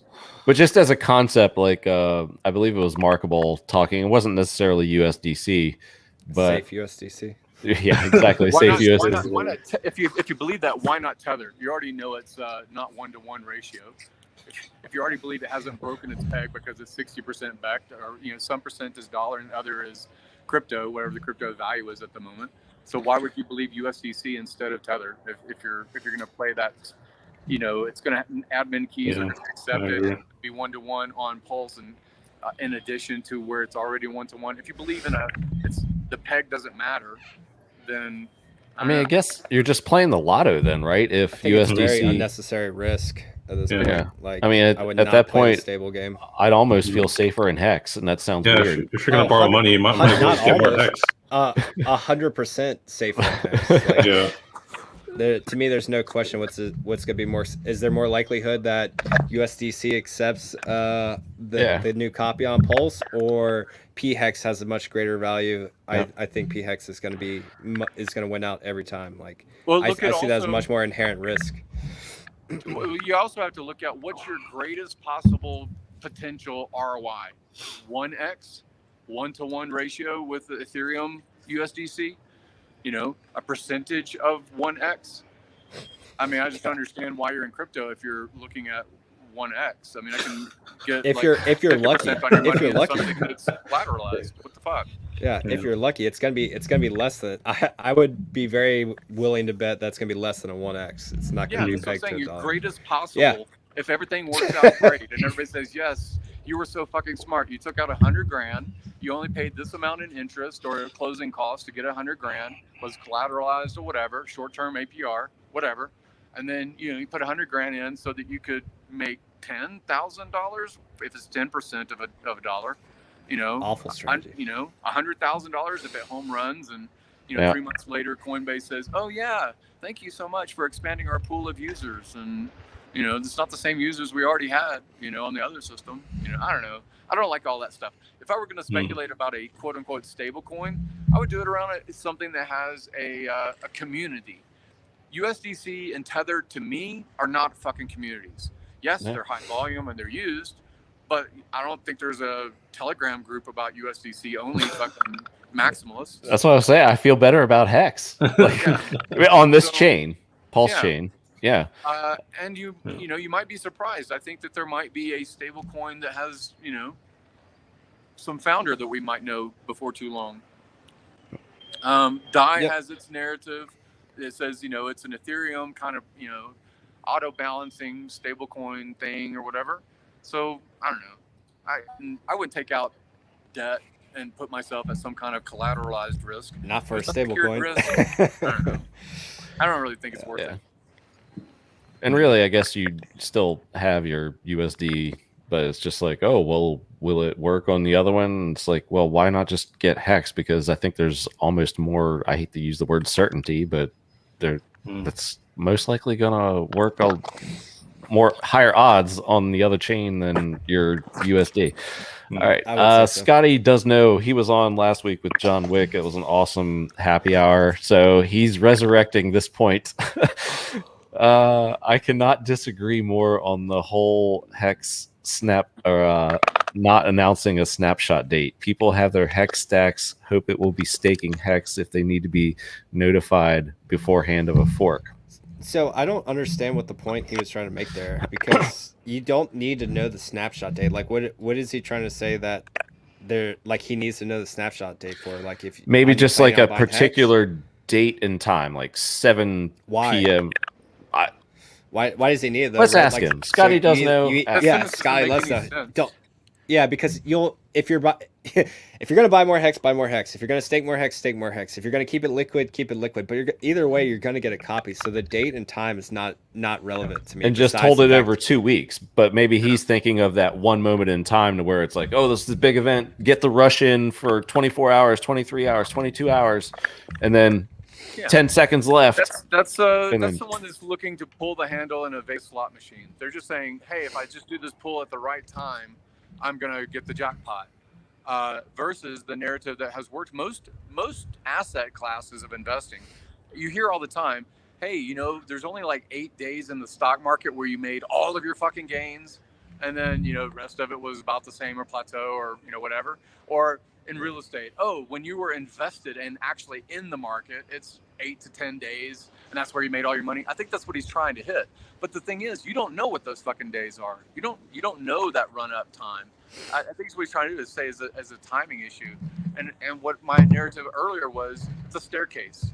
You know, to me, it's a staircase. Why do I want to divest myself and play the trading game when, if I look at what I did in 2017 and I saw the aftermath of losing effectively $500,000, it wasn't money that came from crypto and was like multiple, and now I've lost it back to the house. It was fucking 2 years of my life earning $500,000 and losing it basically through the trading machine and the fucking pulp mill, right?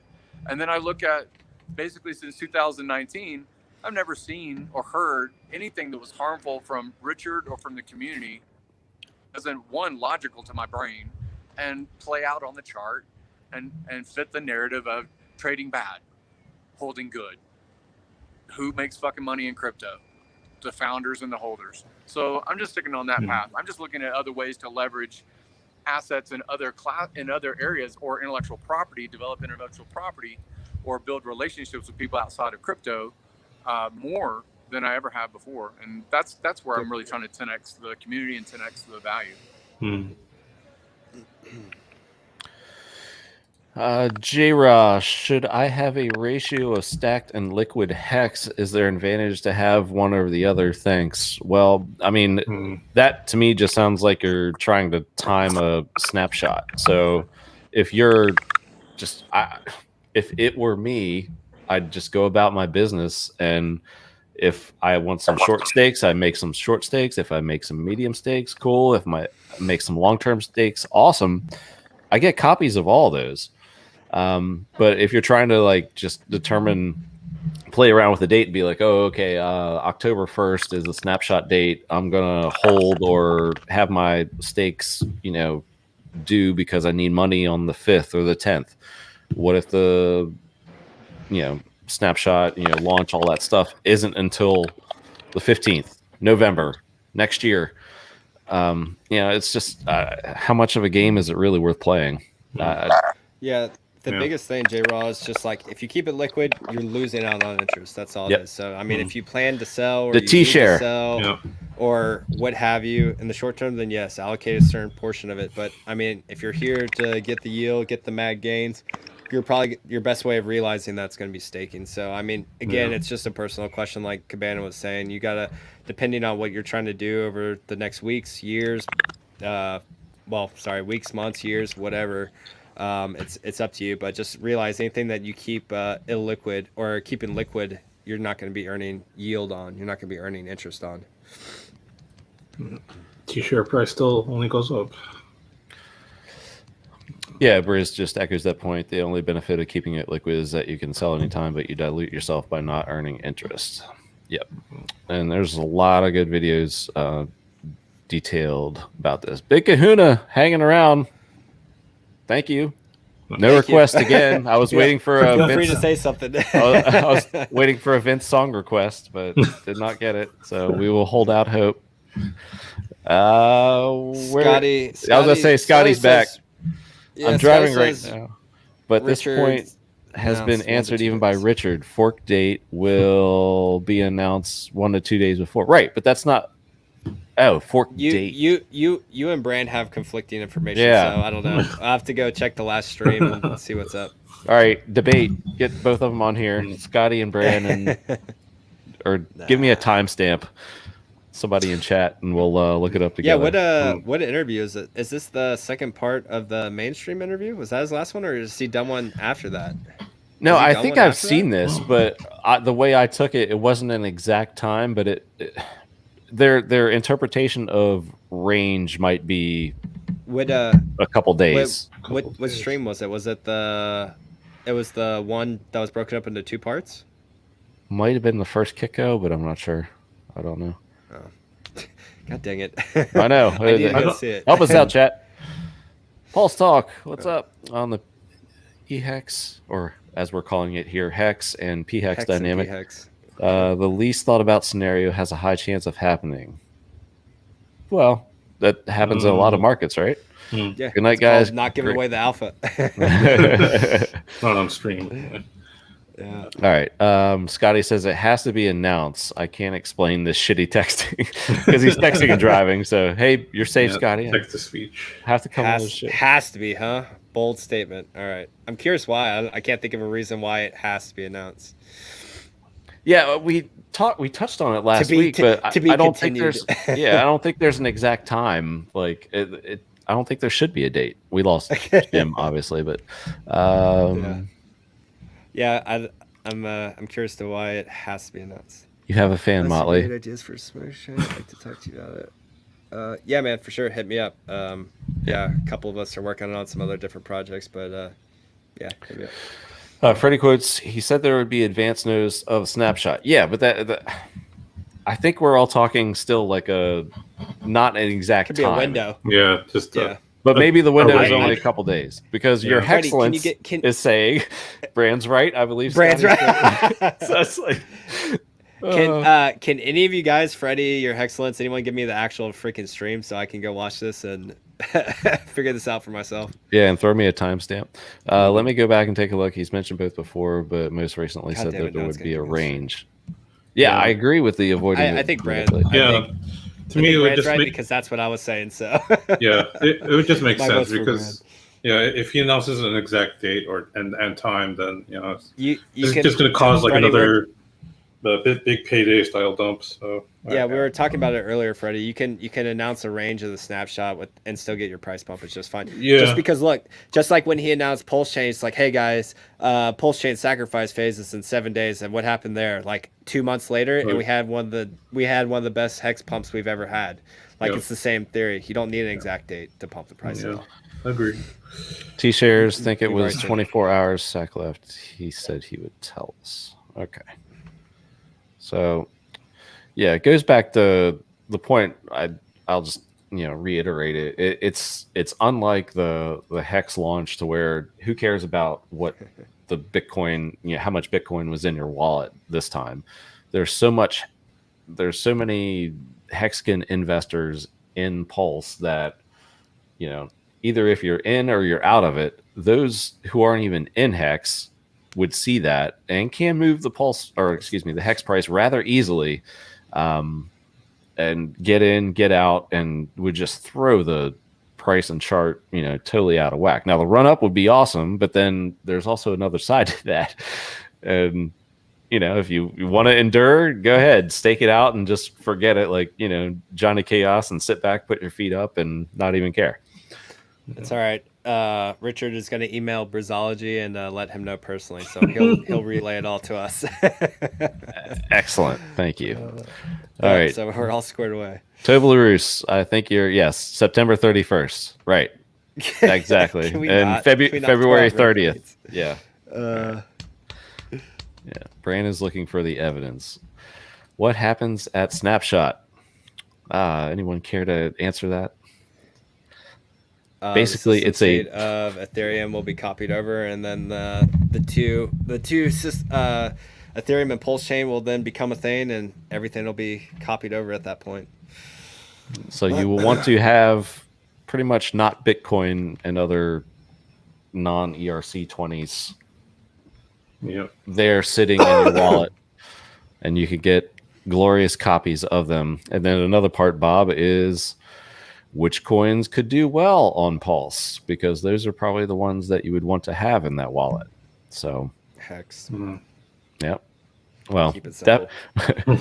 Yeah. I am, but I've heard some other names out there. I'm not really going to get into them myself, but Oh, come on, put out the alpha. Put it out. People want to know. well, because I'm not getting into Cabana it. got in his wallet. What does Cabana have in his wallet? I don't have it in my wallet, but Aave is one. So That's our new segment. You What's think- in you your think wallet?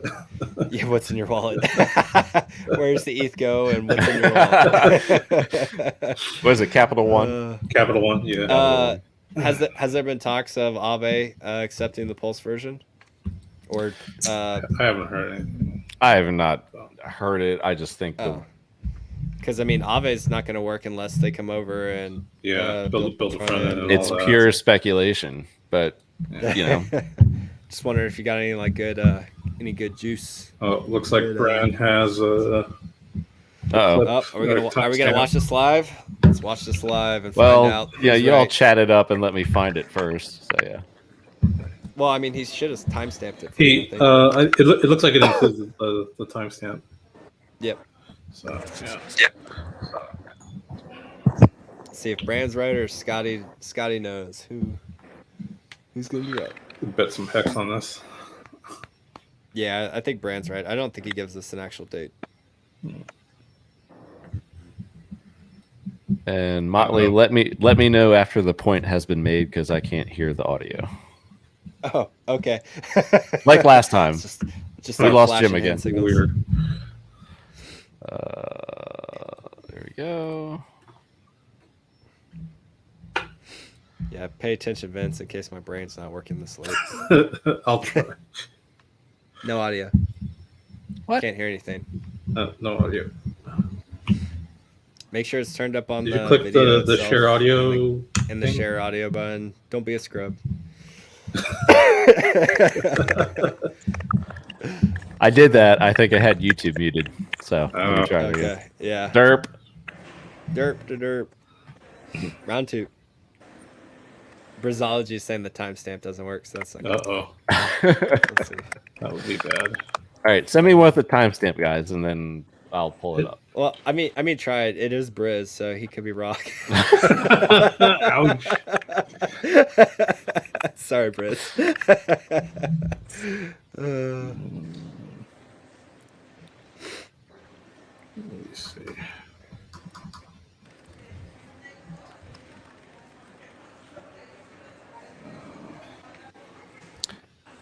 Yeah, so when I pull that link up, it just goes right to the beginning of the video. He said, Brand says he DM'd you on Telegram, the actual timestamp link. Oh, my bad. All right, Briz, you were right. I'm sorry. Well, in the meantime, how's everybody else doing? Please chat. If Chilling. anybody I'm is waiting to go to bed. in Miami between the 10th of August to the 30th of August, and I know them. I mean, I'm not just going to talk to random people. But I have a place in Brickell. It's a nice area of Miami, South Beach area on the water. Nice. I'm willing to host. I think it's a 2-bedroom, nice view and all that stuff like that. But basically, I'm there for the reason of finding property. So I'm on a property hunt. If you want to come along, Franklin St. HEX is going to. Some other people might fly in and stay for like a couple of days. So as long as I can coordinate, then you got a place to stay. And basically, so you can be on camera, we can look at real estate together. We can talk to some of the, figure out the benefit of being in Miami. Miami's cost for a super nice, Instagrammable, I wouldn't say super nice, like amazing, is like $5 million. Like that's the shopping. That's the shopping point.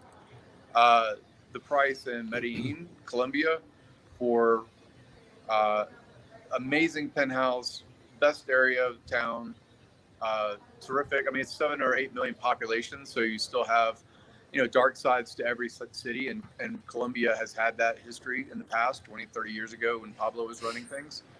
But it's really a digital nomad space, and I love it much better than Puerto Rico. Amazing. But I'm in Puerto Rico for tax reasons. And so you can get a baller penthouse for like 500 grand, something like that, and all your neighbors are like the wealthy people. Yeah, baller. Like in New York, it would be between 15 to 25 million. Whoa, in Medellin, that's it's insane. like 600 grand. How's the Wi-Fi? Oh, it's amazing. And most of the centers where, probably the narrative for about 7 or maybe 8 years has been about digital nomadism. A lot of people they're expats. There's some people that they're called sexpats because they just come because of beautiful women. But Sexpats. yeah, sexpats. There's expats. Colombian women are beautiful. They love Americans, right? Sure, they got- Or is that Brazil? Australian, American. I mean, it's people where their financial buying power from their own fiat exchanges differently. And so they're basically wealthy on retirement income effectively. So there's like 3 different communities, maybe 4. So one community is retirees. Weather is perfect all year round. It's eternal spring is kind of the name it gets. There are interesting things to see, both art-wise, architecture-wise, things like that for sure. Cultural. I mean, it's a great culture in a lot of different ways. It's had its tribulation and its histories, and there are dangerous areas you stay away from. But basically, I've set up a lot of different concierge kind of people and things like that help that stuff. Anyways, the buying power is amazing. And then the like I said, as far as the Miami trip, if you're interested in coming to Miami, if you're known to me, DM me. I probably have like 4 or 5 people interested that I do know that may rotate through. So just to make sure there's not a conflict. And then Franklin St. Hex and I, maybe these videographers that were at the HEX Vegas thing that Kurkowski and I hired, they might be also doing some filming for us at some of these baller houses in Miami. So that can you splice that into our own content and stuff. We have a lot of content that was filmed in Vegas, and it's just being released soon. I have a trip also. I'm not going to give the actual details, but another baller trip in Kiev, Ukraine that's going to come up soon. So if you're interested in international travel and kind of living that lifestyle, then reach out to me. Cool. There you have it. Yeah. All right. Now, this is, again, if you've not been around for a few minutes, regarding the snapshot, this is Brand's time-stamped clip that he shared, and I will do my best. Hopefully, just one and done. Get the sound here, and here we go. Snapshot date beforehand. Yeah, or at least a range, a relatively reasonable range. There's this game theory that goes into that I don't want to explain. There's a reason why you might not want to pick a specific date. Oh, yeah, there we go. Savage Charles Hoskinson and his Vapor All right. project. You're good. Yeah. Brought a dog. Brand was right. I was right. Sorry, Scotty, you were wrong. See, Brand's awesome because he doesn't just watch it one time. He does all the editing for all the Hex Clip stuff, and he finds out the little nuggets. Watches it twice. Yeah. You know? He is a Hex clipper. He's amazing. Vince knows about that with Clipper. timestamps. Yeah. Yep. I remember before he ever came on camera, talking with him a lot and saying, "Hey, man, just take the content. Nobody's really going to complain." And Richard definitely isn't. Just chop it up, find the good parts. A lot of people like Crypto Vince has done amazing for like these 8-hour-long streams that Richard does for time stamping. That's all helpful. We do live in an ADD society, and little 30-second little clips that are well SEO'd or well marked as far as the title and what Richard or anybody's going to say is very useful. So, shout out to Ballet Brand for everything he's done for the community, both his own channel and stream and brand, but everything he's done to share with the Hex Club stuff. And I just gotta put this one up here. Yeah. Scotty doesn't know. Ouch. Called it. Oh. Lol. Misheard, Scotty. Hey, when Misheard. Scotty's on camera, I'll believe what Scotty says a little bit more. When they're all bullshit and on people, dude, my Telegram blows up every single day with people who are like, some of them are just trying to be funny or whatever, and they're all anon or whatever, or they say, oh, I know this about Scotty's Richard. been on camera He's before. been on a couple times. He was on last Yeah, week. yeah. He was great with John Wick. It was actually Him a and John really, Wick really have good gone show. on a bunch of shows. Okay. We're just Yeah. busting his balls. Yeah, we're busting his balls. That's all that is. All right. But thank you, Scotty. Yes, you were certainly invited back on. Good. But yeah. Even though you were wrong. We'll allow it. I just get Even annoyed though with the anons. you did not know. So, Yep. all right. What else do we have? Anything else? Something I just had a note here on the significance of the $27-ish million raised for Sens. Do you think that there was enough press for it? There was enough, Of course not. word about that? Like, how can we improve on it? Or, the whys of, like, we had some cool little headlines on a couple of websites, but I just thought it could have been a way bigger deal than what it was. I think that the people that need to know are people like Peter Thiel that has gotten fucking emasculated with his contributions. I think that Vitalik is a bit soy anyway, so he probably doesn't play that testosterone game the same way. But still, he's been supportive of Aubrey for a couple of rounds, $8 million over total. And, it's hard to ignore $27 million that Aubrey talks about. It's a different thing when Richard says it, you can only toot your own horn before people go deaf and not listening to what you're saying. But people like Aubrey making these comments, it makes a difference.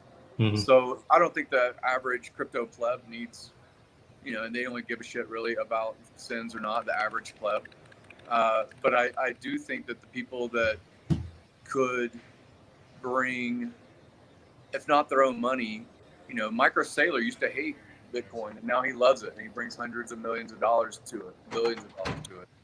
And that same kind of thing happens in this dick measuring contest of Silicon Valley in the same way. So I think it's actually good. It could get more press. It could get more mainstream. But believe me, Vitalik knows about it. Peter Thiel knows about it. People that have had the ear or interest of speaking with Aubrey for years, they know about it. You see not just tweets, but, when they have their private off-camera kinds of Zoom meetings, how's Aubrey sit on top of the fact that he's funded for 7 years because of Hexkins and Paulsians? So Yeah. And hopefully right, more Gary, to come, because right people know. that's he's got the security now, and if Hex keeps performing and Pulse keeps performing, then that can just ratchet up the yearly intake. So it's really exciting to think about for him. So yeah, it's one more feather in his cap too. For I missed a little bit of Gary's conversation, but I'm sure he touched on it. It's just one more feather in his cap for that community with Aubrey de Grey, Longevity Research, Joe Rogan, Eric Weinstein. They all Lex Friedman. All those guys are in the same circle. So like Gary was saying, like off air and those conversations they have, like, hey, there's this really cool guy in crypto that just raised $27 million for Longevity Research. And then that's when you're going to start seeing, like, we already know the Lex Friedman interview will be on the book someday. Then that could lead to Joe Rogan. That could lead to Eric Weinstein. That can be numerous people, big name people in like the podcast sector and everything like that outside of crypto, which is when you really start getting that virality that we've been waiting for, that most of crypto never even experiences. How many of you guys expected a Kitco interview? How many of you guys thought that the gold and silver channel was going to cover Richard Hart and crypto? I did not see that coming at all. no. I mean, I heard Richard announce it like last week, but other than that, nope. That was so cool. I mean, that's the stuff we need. That is exactly the stuff we need, especially if sites like Kitco or AppMex or these guys with these hard metals. I mean, they're becoming digital now in a sense. Like, they share a lot of commonalities. You're going to have to step up your game and get into, say, these stores of value, even if it's Bitcoin, or especially if they really start understanding it at HEX. So I think it was a great move on their part. digital assets are like 2018, I was precious on the metals, same- except In transportable. 2018, I was on the same stage with Peter Schiff, speaking in Puerto Rico, talking about that one of our common friends was organizing a real estate thing. So he had put on this meeting of about 400 people. I was on the same stage in 2018 with Peter Schiff. After the meeting, after his commentary on mine as far as open forum, Peter's asking me how to open a PDF file on his iPhone, right? So Oh, like Jesus. the narrative of old man, screams at Bitcoin or whatever is true. It's true. Like his son has done quite well in crypto and he hasn't. And again, I'm pumping his own bags and things like that. But it's funny because as he was trying to open up his PDF and I showed him how to do it on his phone, he said, "I don't get you crypto people. I just don't get it. Like, why don't you just be a gold silver person?" I was like, "I am a gold silver person too. I'm a real estate person too, right?" But then he said, "Well, we have this debit card product where you can just move your gold from one position to another and spend it just like a credit card." I said, "Isn't that counterparty risk? Like, isn't that the non-rehypothecation narrative that you and Mike Maloney talk about all the time? That if you don't possess it, it's not yours?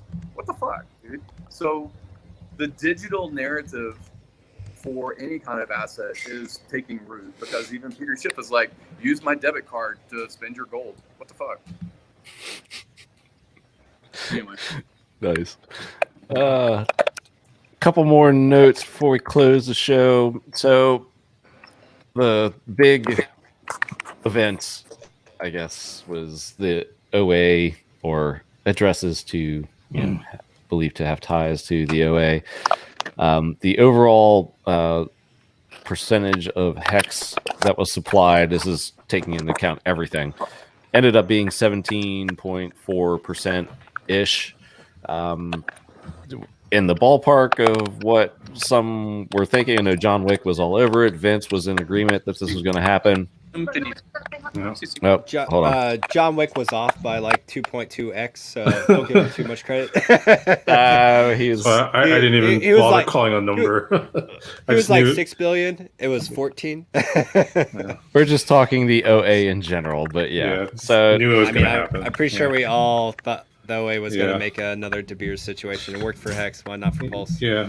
Especially when it comes to Yeah. securing the network with validator positions. exactly. That was about the point I was going to bring Yeah. up. Is Makes when I talked to Pep, Big Pep, like 3 weeks ago now, 4 weeks ago.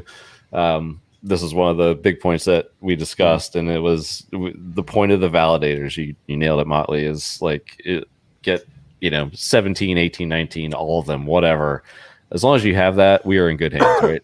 So because they're probably going to be unprofitable for a long period of time until we continue to get more adoption, more people building.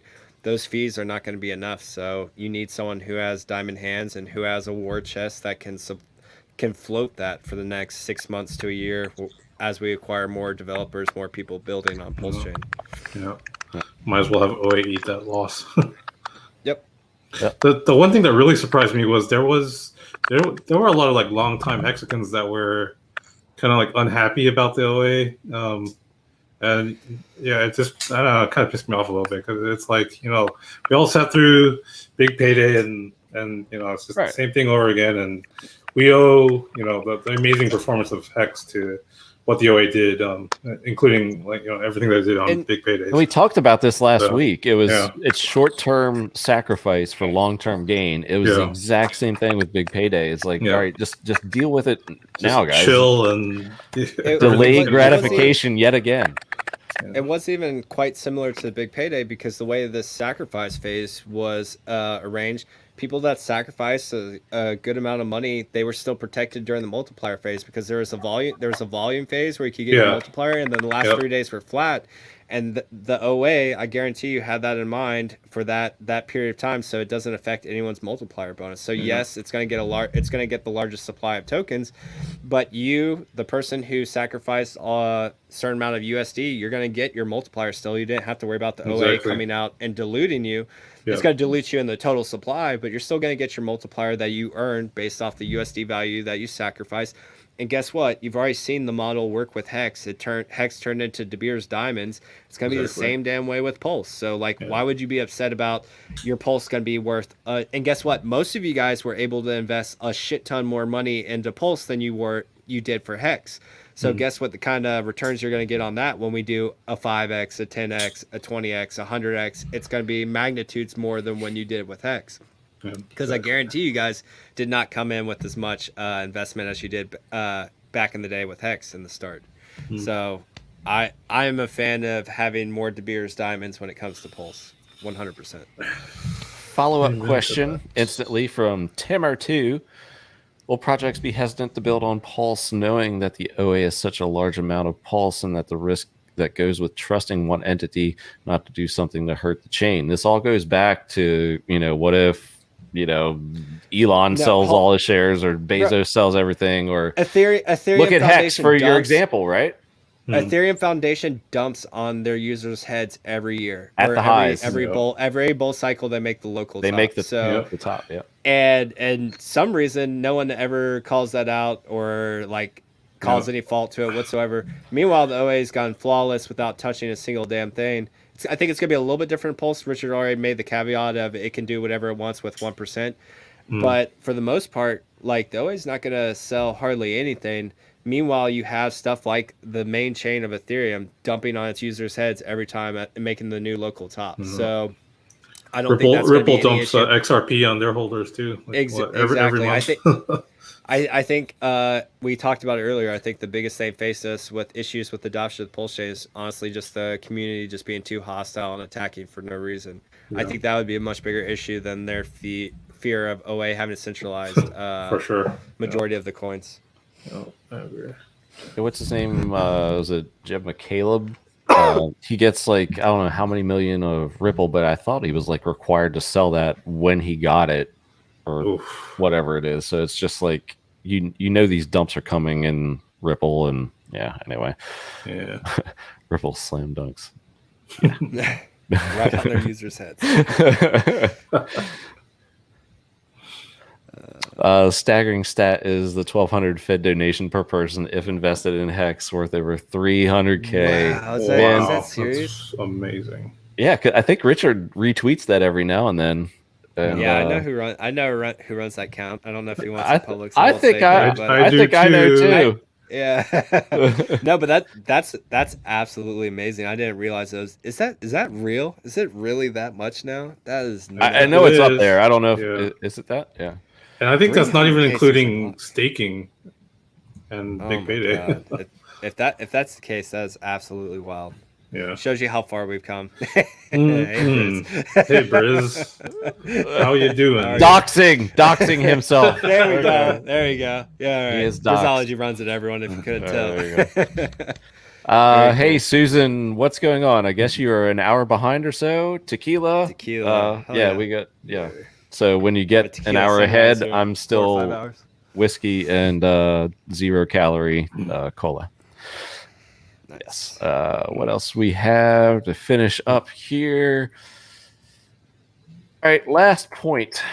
I guess we'll end on for a little fun Motley UFC chat. If you've even looked it up. No. Keep Derek talking. Lewis, I'm cough, cough. Jose Aldo, cough, cough. All right. Oh, hey, what happened with him fighting Francis Ngannou? I saw that got changed. He's fighting somebody else. So what? Yeah, what Ngannou, I guess wasn't ready to fight or whatever. So Dana White was just you know what? We're going to do an interim belt, and I forget the exact reason. I don't want to say wasn't ready. But honestly. But we'll pause on that for just a second. Let's get our last one. Okay, sorry. You can look up your stats there. I was mainly curious about the co-main with Aldo and Munoz, and then Derek Lewis's fight. But okay, I'm looking now. While you do that, Mainnet, 60 days, 45 days. That's been said for about 2 weeks, which would put it at the latest when it was said first at October 1st. Is that still in the realm of possibility? Because I'm going to say no way, and at least mid-October, November, or closer to the end of the year. How do we feel about mainnet? I know Freddie Quotes is in chat earlier. He was saying, hey, I think it's closer than we think. Could be, very shortly after testnet. Well, how long is testnet going to take? Because I know, according to Richard, that his devs like to pretty much go over everything, build it out 1,000 times, it seems like. So anyway, Jay, everything October 30th. I could maybe see that. Yeah. I'm more at least the end of October. So any ideas, Vince? Speculation, of course. I don't know enough to comment. So, well, I mean, do you think it's going to be another software delay, so to speak, or do you think it could actually be like the 60 days, which when it was said, put it around the beginning of October? I think like maybe mid-October. Yeah, he said what, like 45 to 65 days, like what, or 45 to 60 days, like 2 weeks ago or 3 weeks ago. So, yeah, maybe I'll say like, maybe beginning or mid-October ish. Still optimistic, I think. Yeah. Scotty does know while Motley's still looking up some stuff. I'm not driving. I never said pick a specific date. I said give notice. And first off, you can't speak. I thought you wrote a date in. Anyway, so go back and look at his comments. Semantics, but now Scotty just doesn't want to be wrong. He does want to know. No, we're just giving you shit, brother. Yeah, I mean, it can't be like a. Well, I guess you could almost make a date or, a guesstimation of one, but anyway. But yes, and now Bran is, conceding, hey. Good point. And Scotty, love you too, bro. Love you. Next time, come on stream to defend yourself. It's Siri's fault. Siri didn't make it very clear. All right, we got some guesses going on in chat. Tobaru says the 11th. Piston says. What are we guessing? Just the mainnet. Oh, okay. I mean, it honestly really depends. It depends. We need to get testnet up, and then after testnet, it just depends how smoothly everything runs. If there's any issues that need to be fixed or not. Yeah. And I think it's good for price action. Just going, maybe a month or two. It's probably not too bad for price, I imagine. Like we experienced with anticipation of the sack face. Again, it's just more time for I just think sellers the longer to get out and price run up. The longer it goes, I'm in agreement with Kirk. You just don't want to keep pushing it. Yeah. Right. Well, there's a threshold, right? There's a window that you don't want to really exceed. But I know what early on when the sack face was going on, I was saying like I really wouldn't want to see us to go past a month without PulseChain launching, just because people have put way too much money into this to not see their coins, to not see the mainnet come up. So like my ideal time was a month at the latest, and then Richard came out later with like 45 to 60 days. I'm like, I was like 2 months is 2 months. I think is the maximum threshold. Anything beyond that, it gets a little sticky. Yeah. But at the same time, I think Hexagons realize that this is the last opportunity to get HEX on Ethereum before the snapshot. So yeah, there is kind of like that last sense of urgency to get your bags ready before the copy happens. So. Oh boy, Lemon, who wants to bet me that mainnet doesn't come out until 2022? I'll bet that. I'll bet you on that. I'll bet against that. Yeah, for sure. Yeah, I'll bet you on that. You bet against how much HEX you want to bet? Huh? Oh, it doesn't come. Yeah, out it says. Does it come out? It says it doesn't come out. No, I'm saying I'm in the camp that's like no way October 1st. It's well past that, but I'm not going to say it's 2022. But 2022. Lamone seems pretty confident. That's fine. If we want to get a third party to hold the funds, I will definitely bet you on that. You name your price. You need an escrow. Yeah, we need an escrow holder. I nominate Vince. Sure. Cabana, weren't you going to talk about that? Didn't some Hexagon on Twitter bring up that one building in Dubai for? Oh yeah, let me pull that up real quick too. Yeah, it was an interesting idea. What was it like? 60. The Berg Khalifa. and then there was a whole debate whether or not crypto's really used over in Dubai or whatever. I was kind of following that. I mean, there's a shit ton of money over there, that's for sure. But yeah. I've heard their crypto regulations can be pretty stringent. So yeah, don't know. I don't know if like a hex ad might even get approved, but I guess it's worth a shot. Man, that'd be cool. I mean, that's like the hex gradient. That's like the hex gradient right there on the second one. Yeah, the second one to the left. Spread the idea. Yeah. Very cool. Sure. Yeah, I'd like to see hex.com running like that. But yeah, we should pull together 68 grand for a 3-minute ad and blow up Twitter and social media. Yeah, but I mean, you have to have like people there on the ground to like record this stuff film, too. Yeah, because we had that in London and Miami for all these events. So it's Dubai is quite a ways away. I know Hex is worldwide, but you just want to make sure you have plenty of angles and all that stuff. That's a big part of taking something like this, to a lot more eyeballs. So yeah, everybody would see it there, but getting that moment, like you have it here in these photos would just be awesome. Yeah. But you have to be there to make that happen. So yeah. What else we got? I think we're pretty much through the agenda. We touched on this last week. I don't know, Motley, if you were around for this, and I know, Vince, you weren't. Just any more on Day 43's finding of that hex swap mention in Etherscan? I haven't heard anything mentioned about it. But I mean, that's something to follow up with him on for sure. Yeah. All right. WK, did you guys mention about contacting your senators regarding crypto? Yep. Yes, we did. posted 2 links. Email and phone. Yep, I will do them again. So here you go.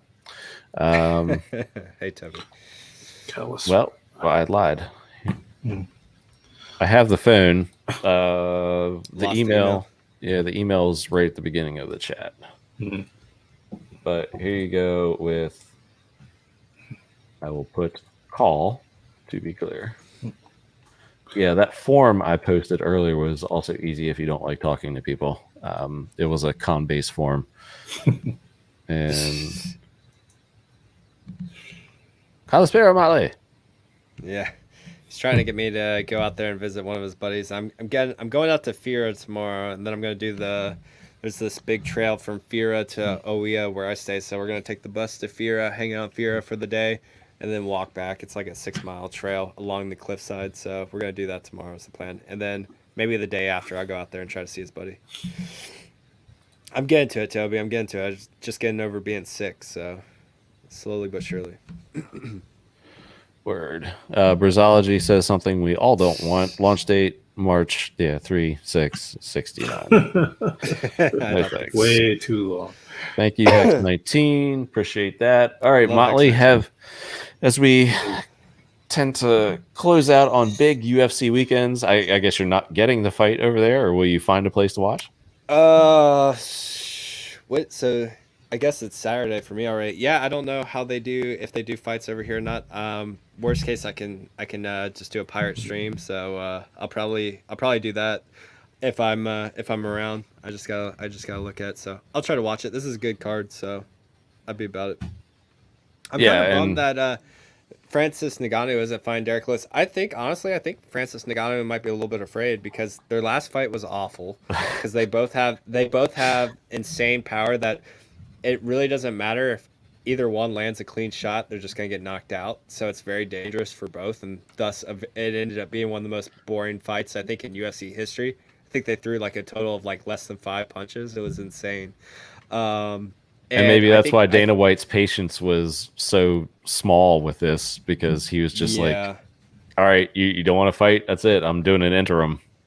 Yeah, and so I think Ngannou is trying to hold out for a big money fight, like Jon Jones deal getting signed, or maybe even Stipe, which, well, no, he just took out Stipe. Yeah, I don't know what Ngannou's deal is, but I haven't been keeping up with it like I usually do. So what about this big title fight tomorrow night? Who you got? Okay. So Derek Lewis and Cyril Gain. So I don't know too much about Cyril Gain. I've watched some of his stuff. The dude's an absolute beast. He reminds me of like a Brock Lesnar, just absolutely yoked and jacked for a heavyweight. I think he has a perfect record so far. If I saw that right, Does he? I think he's 9-0. Yeah. Let me click. Yeah, 9-0. Okay. Yeah, there's I think there's a fight that was close with him though. But I think I'm gonna go with Derek Lewis. He's been working on his cardio. He doesn't look it compared to someone like Cyril Gain, but he is a very athletic heavyweight as well, as long as he paces himself. And that guy always manages to just have absolute dynamite in his hands through all the rounds, regardless of how tired he is. So we've seen it numerous times where he can just literally take someone's head off with ease in the 3rd round, 4th round, 5th round. It doesn't matter. I think Derek Lewis might give Cyril Gain his first loss, but if you were to bet it, I might go Gain because you like the odds. He's negative 350, so I like those. I like those odds. So if you're looking to bet and make some more money, I might go Gain on this one. But I think honestly, my guts tell me that Derek Lewis takes it via KO. Nice. Derek Lewis has all the love in chat. Yeah, and Scotty does know has our love. Yeah. Scotty, what's up, man? I had to come on, defend my honor, man. I need you to be a little bit clearer in your talking text with Siri. Oh my God. Don't try Siri texting in a YouTube chat while you're I tried to driving. translate as best I could. Horrendous. So, yeah, it was horrendous trying to do it. But right now I'm on my phone and I got to be a little quiet because I'm downstairs. The kid's sleeping upstairs or whatever. So I'm not in my office, whatever. But had to come on, try and defend my points a little bit or whatever. Keep your title. I wasn't saying. That's all good. I think you were saying that the snapshot was more of like mini range. I wasn't saying a specific. Yeah, I wasn't saying a specific date or something. I was saying like you need to at least announce a block height number, and probably about a day, at least 24 hours. That's what I'm saying. I don't know when it's going to be. Are you saying that's the range? I think he's going to. I agree with you guys. Yeah, that's pretty. Yeah, 1 to 2 days. That's really before. But I agree. I agree with you guys. Like Motley and Valiant. I think even you, Cabana. I think you said it too. Even me. Thank you. Even you. Yes. I didn't mean it like that. I love you guys. Love you guys. Love you too. And I think. What are you doing? My wife wants to look. You don't want to get on camera. Trust me. You don't want to. When does she think the snapshot will be? Very, very good-looking guys. These are all very good-looking guys. Get her opinion on Snapshot, we're please. in the little chat. Yes. Oh yeah. I want a date. Snapshot will be wife. Not that kind of date. You take a picture. When do you take a picture? When you take the picture. Oh, that's your technical answer. I can see your wife sitting there with the camera. Snapshot. It's a picture. This is what happens when dudes talk to women about crypto. Most of the time. Snapshot. Oh, okay. Nods, Picture. Let's go to the beach. Just make the money. It's okay. Just make the money and buy Glazed over eyes, Yeah. All right, whatever. Well, so as I was saying, okay. So I believe yes. Okay, shh, wife. Shh. I have to speak right now. All right. What the fuck do you think you are? Oh God, I'm getting. Oh man, you getting called out on stream. Oh shit. Yes. You're gonna wake the kids. All right. I know, pretty much. Mom. All right. So I agree with you guys saying that, just like Pulse, it's not going to be like a big window or a big, like, this is 1 month from now. Because I agree that, that could lead to like a little bit of a pump and dump kind of thing, which I think Richard handled the whole Pulse snapshot, whatever, or Pulse launch, or whatever, announcement perfectly. I think he handled it really well. Not really trying to, give too big of an advance, or he gave like a nice heads up, like where it's coming, that it's coming soon, but he never gave like a real date, which I think was great, because then we didn't see like we saw a nice pump because of it. It was great because you saw around the 1 to 2 cent range that we started pumping because of anticipation of Pulse, but we didn't get an exact date till we can have this blow off top kind of thing, which I agree. I think it would be a bad idea giving a specific date or whatever. But yeah, I think you have to give a block height now because you have to prepare. You have to prepare people for, people that just buy HEX, and they're gonna be pretty pissed in anticipation for PX if they're not given some sort of awareness, basically. They can buy it and then 24 hours later find out that they're not getting it replicated. I think you're gonna have some upset people. That's my opinion. I also have a ton of opinions. Like right now, I think we're going. I don't know if you guys saw like my Twitter post or whatever, but I said that we're going parabolic right now, and it lines up perfectly with a potential snapshot date for Pulse and Pulse launch, and to reach our 10,000x goal of 50 cents. It's all lining up really beautifully right now on the charts, at least. I think we could have our parabolic top or whatever by launch, but hopefully we don't. And we go after launch, we go sideways, and we don't really have this like blow off kind of thing. But we'll see what happens. But right now, it's looking beautiful for 50 cent X. I'm stupidly overly bullish right now on HEX. Yep, same. Up until moment of snapshot, and then it becomes okay, mainnet, and I mean, there's just multiple phases here, and yeah, it's such an exciting time, man. But I do agree with Kirk again at that point that he brought up at the beginning. It's like the longer we go here, I didn't.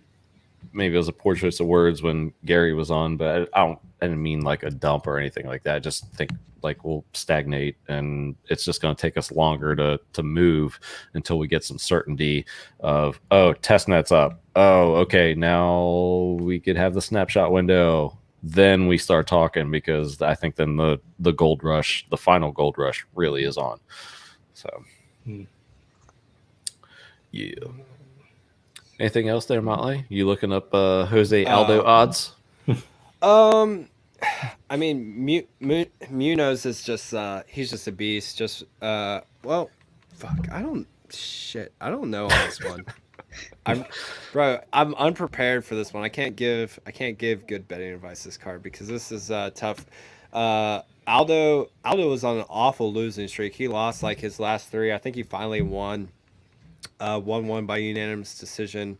So I think this might be kind of a make or break thing. If Munoz gets it done, might be it for Aldo. It's tough. I don't even want to give judgments on this one. Yeah, even the betting odds have Munoz over Aldo, and Aldo's still ranked like number 5. So I'd probably go Munoz. Pedro for sure. No Food TV snapshot date. There is no snapshot date. We're just speculating on if there will even be one. That's all. Toblerus is emphatic that Aldo will lose. So yeah, I agree. Yeah. I agree. I think so. I mean, again, I haven't really been paying attention because I've been on vacation, but I think Aldo loses, and then the last one, Chiesa versus Luque. I think Chiesa's been out for a while. I don't know. Maybe he was injured. I don't know. Again, haven't been on top of it like I usually am. But I love Chiesa, so I'm going to go with Chiesa on this one. All right, cool. And that'll be my top 3. All right. Well, it's closing time, and everybody is rushing towards the bar, including this guy. How are you going to come on the last? Bruh. What? You're the real late coin Moses. Yeah, well, you told me you were going to eat like 2.5 hours ago. All right, so wave 3, HEX, Pulse, EIP 1559, Bitcoin, breakout, bull trap, end of HEX, or excuse me, PulseChain sacrifice, mainnet in less than 60 days. Do it in 60 seconds. You're on. Sure. Yeah. So, yeah, unknown bull bear trap. We'll see. We'll find out by Q4. So we'll keep it at that. But yeah, the only thing I'm really paying attention to right now is basically just following the total 2 market cap, which is Ethereum plus alts, and then basically just keeping an eye out for the snapshot date. Keep it nice and simple. Not get overwhelmed by too many inputs from the market. So either way, I am ready for either situation. So so far it looks like the the snapshot could be the next good narrative, so to say, going into the PulseChain launch. So should be Yeah, good. it's kind of what we've been talking about with Scotty here. It's like the timing of it, and you weren't around, obviously. So would you prefer like closer to a specific, tight window, or just like, hey, over the next week or two, snapshot?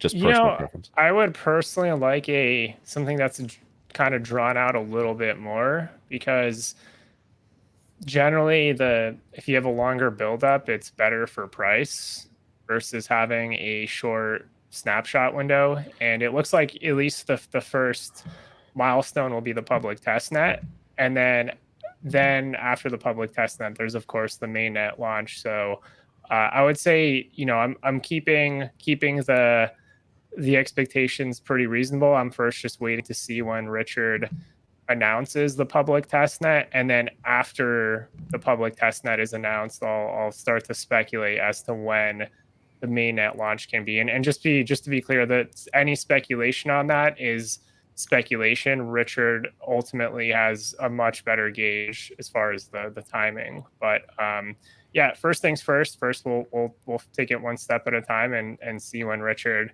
announces the public testnet, which you did mention seems to be pretty close. So when you say that a longer snapshot window would be better for price, do you mean just the long-term price? Because I see like a tight window is awesome for just a mega pump. Yes. But a longer sacrifice window is healthier for the actual price. Yeah, it's healthier for the actual price, because it just gives more time for the price chart to establish some sort of market structure. So you could have a mega pump and then you could just have some pretty unreal valuations. But with a mega pump, you also get more volatility when the market corrects and then finds its next data point on its long-term growth line. So yeah, generally the longer the better. I know people want mega pumps, but I know there's a lot of squids on CT or crypto Twitter that are millionaires at this point. So from my viewpoint, like, things have gone wonderfully, and I'm kind of more on the side where I would like to have more upside, even if it takes a little bit longer to play out on the price chart. But the market will speculate. People are going to want, because the thing is, like, there's a lot of people that missed out on HEX, and they're looking back and they're like, fuck, I should have bought coins when there was a lot of FUD at the time. And then this time around, there's going to be just new buyers coming in speculating because they want the snapshot of PHEX. So I still say, regardless of what the price does during this entire duration, if you're speculating on PHEX, you really should focus on doing that before PulseChain actually launches. Yeah, I think that's an excellent point, and I just picked up a little bit today. Just reached a little small buy point. HEX did, and that's the thing. It's just we were talking earlier. People are speculating what coins to get, and I'm like, what was the question about USDC? And I was like, that's actually a wild card in this case. Yeah, and I would feel safer buying HEX. Like, I feel the safest buying HEX before Pulse. Yeah, 100%. Yeah. I mean, over stable coins. I don't know about Pulse. Yeah, I think Wendy's did the calculation too, as far as, because if you have the liquidity pools on ETH to USDC right now, and then when that snapshot gets rolled over onto Pulse, so it'll be Pulse, but the thing is, it'll be heavily diluted. So everything else just gets super. I'm not. It's good to. If you're holding stable coins, I would just keep the stable coins in mind for just having, let's say, cash on hand if you end up seeing a bull trap, which we don't know. We don't know if we're going to see the bull trap, but I would say that is the utility for the stable coins. You're not necessarily a Pulse play. Yeah, it's not a Pulse play in my opinion. PulseChain play. Yeah, I'm a big believer of PUSDC. And a lot of these stables actually being parity with the dollar. I really am. I just think it's all social. I'll take it. Yeah, I'll definitely take it. I I mean, I think it's all social consensus bullshit, and it means nothing to be backed or whatever by these assets. And I think that the thing is, the majority of HEX liquidity right now is in USDC. So that means that the majority of PHEX liquidity is going to be in PUSDC when the fork happens. So I think that it's going to be people are going to be. I think interesting. Yeah, stop to think about that. Yeah, PUSDC. So that means I think PUSDC is going to be heavily supported, and I think it's going to reach. I think it's going to keep being $1, even though it's fake bullshit, means nothing, and it's not backed by anything. I believe it's social consensus and it's going to work still. But hey, look, it may not, and then you have to take it step by step. So if it doesn't, that's going to be interesting. Yeah. Work, and then you have to look at the. We're going to need a stable. So I don't want to be reliant on ETH volatility, and I don't want to be reliant on Pulse volatility. I want a stable. So why can't we just make one? Tricky at Richard launch. is going to be making you could one see. soon. I know.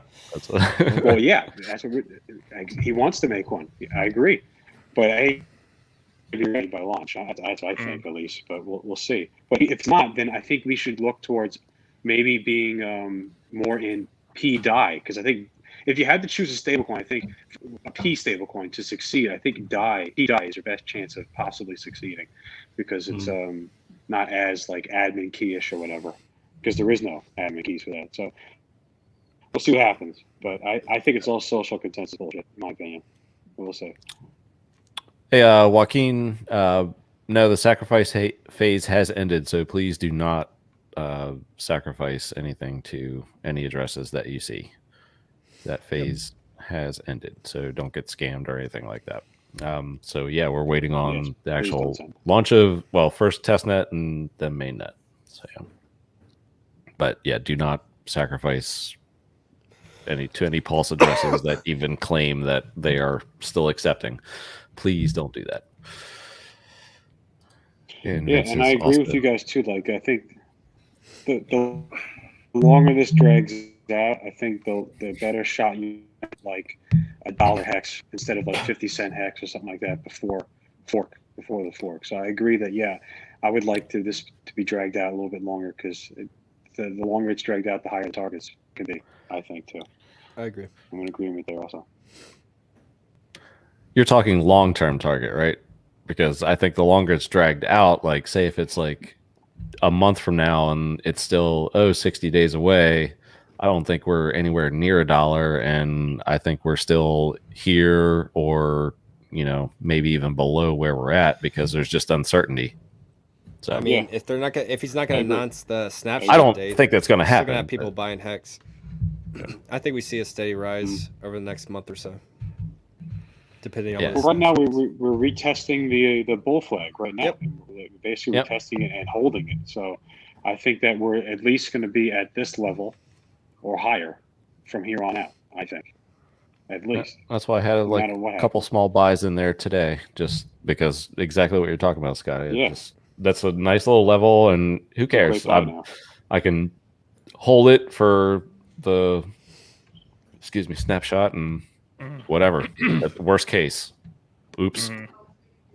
So and I keep having friends be like, it's up 3,000x. I don't think I want to get it. I'm like, guy, listen, Bitcoin went up 6.5 million x. We're at 3,000x. It's like buying Bitcoin at $10. How many fucking times do I have to tell you? Like, just.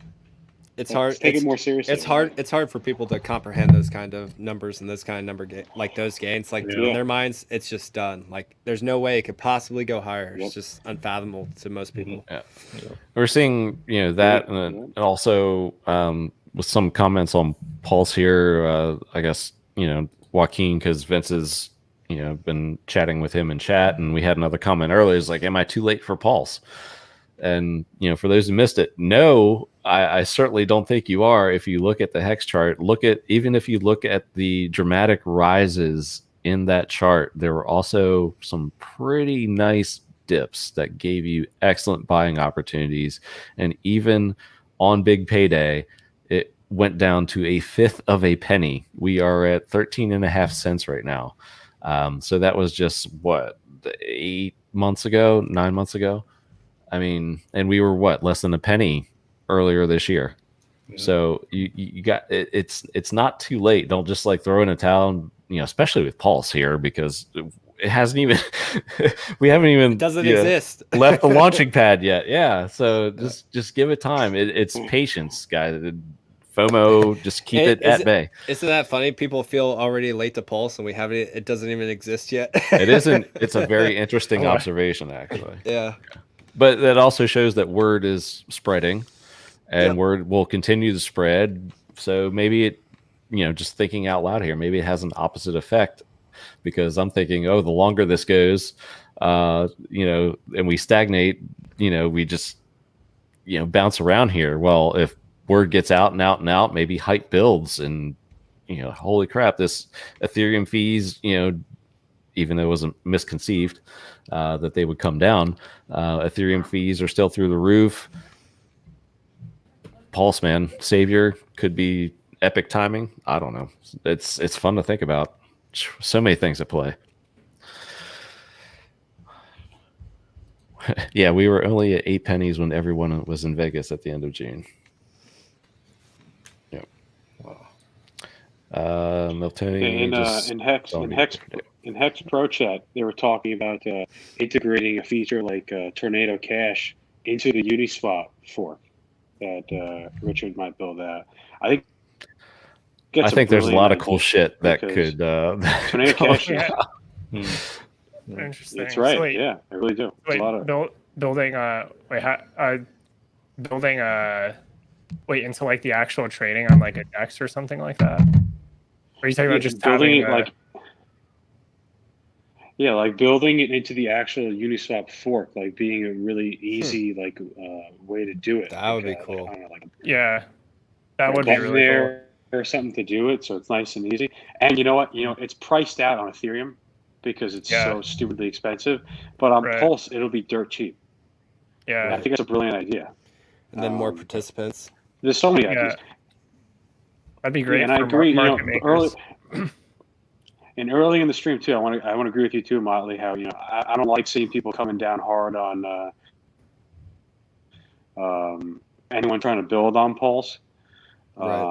And it's a shame that I think we're just like so battle hardened or scarred or whatever. We're just used to coming down hard on people because we're in constant defend mode or whatever. I agree. But yeah, we have to lighten up a little bit, and we need adoption. Yeah, it's important for the success of PulseChain. We're all going to have this big. I agree. Yeah. We need adoption. That's number one. For PulseChain. Ethereum is directly successful from the chaos that happens on chain. It generates the demands. If you gatekeep around it, you lose demands, and it's not good for price. I'm just telling you just facts with that. So it's a different game when you're on a distributed ledger. You want it to be credibly neutral, and then ultimately it's on you as to what you decide to speculate on. Just remember that it's a free market. There's going to be people that get wrecked, plenty of people that get wrecked, just like they get wrecked on Ethereum. So at the end of the day, just remember what the value stores are, and you can just baseline around that and let everybody else let everybody else speculate, let everybody else try to kill each other, and then it generates demand on the network and makes the price transactions go up. Name of the game. Yep, that's right. Yep. Just one little thing that I just glanced at for notes. Any coincidence, and this is just, again, like we like to do on this show, a lot of pure speculation, but any coincidence in the timing of Richard applying for that exchange license and the timing of Mainnet for Pulse? Because the timelines were around 45 to 60 days. Any benefits there? Anything to that? It just seems interesting that those timelines kind of match or line up. Well, right now he's got to get testnet up first. So this week, it might not. This week it was last week too. So 52 hours left. Yeah. Yeah. All right, gents. Well, thank you for our late coming guest, Wave 3. Scotty does know. It's more like Wave 5. Yeah. Wave 5. Man, how dare you, Vince? Thought we were friends. Yeah. Scotty just got yanked by the wife, so he's gone. Yeah, home. probably. All right. Yeah. Love you, Scotty. Long time. Miss you. And say bye next time. It's not like, we were kicking you off. You kicked yourself off. Anyway. Maybe his wife kicked him. I love how the instant that Wave 3 comes on, he, hey! Thought you got yanked out by the ear. Wave 3 comes on. It's cries for the golden chart. Shit sucks here. That's what it was. All right, gotcha. Oh, we're hearing golden chart stuff. Yeah, did I miss the golden chart? Yeah, no. No, I was saying that it's funny that the second he comes on, the chat lights up with golden chart. So yeah, but all right, let's go around the room before we start this weekend. Motley is going around his entire floor here. I see the pool. Oh, what's going on? It's not actually real. It's just a green screen. Just a really good green screen.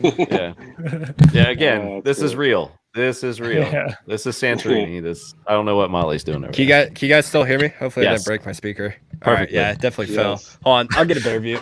Keep talking. Well, we're just going around the room telling everyone where we can find ourselves. Vince, go first. Where can we find you and Hex Asian Stream? Yes. CryptoVince369 on Twitter and Telegram. And check out the Hex Asian show now on Discord Syndicate. Sundays and Mondays, 6 Pacific. Yeah. Nice. Maybe Motley will give you full screen here as you tell us where we can find you. And I will give you control. Go for it and do a big Kirk show and tell. Yeah, right. Well, maybe if I had some daylight, it'd be a little easier. But yeah, guys. So this is Santorini. So as you can see here, I'm actually in Oia. This is I'm like cliffside of the Aegean Sea. See my pool down there. Do a little flip around. It's my balcony. Have a nice little jacuzzi. And then if you see over to my right, more of Oia, and you'd be able to see in the daylight, but there's a big swimming hole / rock out there that a lot of people go out and swim. The locals do. But yeah, it's really beautiful out here, and I'll be out here for about 10 days total. I think I leave Wednesday. And yeah, I have enjoyed the hell out of Santorini, and I definitely recommend it for anyone that wants to go. Definitely do it. It's a great time. Awesome. Did you tell us where we can find you and your knight's necklace? Yeah. Oh yeah. And then also got my nice little Spartan. Bought a nice Spartan necklace on. It's a random shop, and I bought it. And the lady's like, "Yeah, this is really Greek." I was like, "Yeah." Little does she know, I'm just buying it for the Hexagon motif. Hey, major Hex dump, by the way. Breaking news. Oh really? I don't know. Like 25 million just sold. We're down to like 11 cents right now. Wow. Whoa. I can't do the math that fast, but yeah, there's a lot. Do you have your limit orders in, everyone? Stupid ass Nope. iPhone. I can't. I do not. And we're testing the bull flag right now. Apparently it whipped down to 8 cents ish. Oh, gee. Okay. Really? All right, intermission break. Everyone's yeah. Hold up. That's fucking great. Yeah, Everyone's looking. 8.6. Well, I'm on my stupid ass iPhone. Wow. I may or may not have my crypto. I'm not showing that low. I show like high tens, but yeah, we're like 11 cents right now. So yeah. I mean, that is still a great buying point. It's good. Mhm. Oh, it's I super. think it's great. Yeah. I wish I would have waited a few hours, but whatever. Same. Yeah, I did. Damn it. I still have some I did the powder. same I'm just thing. like I saw slowly the dripping bull- it in. So I'm actually kind of liking this secretively, maybe. Tomorrow will be another day. I'll probably dip another toe. I saw the bull flag breakout. I was like, fuck it, I'm just going to put it all in now. Whatever. I should have waited for the confirmation, like how it's doing right now. But Oh shit, I'm on the wrong MetaMask. Benny Bill's got it. God damn it. Breaking news here on Happy Hour. Everybody's drunkenly buying the dips. Everyone's buying the dip. That's hilarious. One of my favorite places on earth, onboarding my buddy that owns a resort there. I guess that's Santorini. Thanks, Toby Wan, for those earlier. I know I brought you up, but I didn't get to say verbal thanks as everybody else was talking. 6 million got bought up already. RIP with that slippage. Oy. Oof. Wow. Yeah, this is getting bought. So there you go. Far Out Aliens just got 100K. I gotta switch to Staker now. I gotta see what the hell. This is fun. I like these dips during chat. Everybody's telling us what they got. This is cool. So yeah. Vince is buying. Motley's buying. Scotty does know. Just went dark so he can buy. Wave 3's checking the chart to see his buy points. I'm kidding, but not. I am looking at the chart. Oh, it's on the wrong tab. God damn it. We got failed transactions going on. What a way to close the show.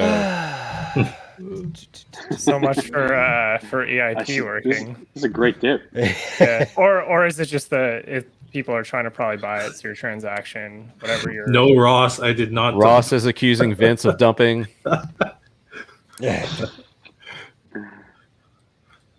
Let's see here. Let's check out this guy. I'm so confused right now. Oops. Oh, this shit's all jacked up. This is so great. Oh wait, did I put? Wow. Oh, I put it on this one. They sold 20 million. Oh, is that on HEX 12? Just straight market sell, huh? God. Looks like it.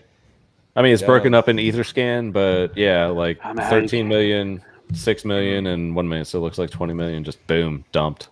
Gotcha. Man, people are weird. I don't know how you do. And they've been doing big sell right.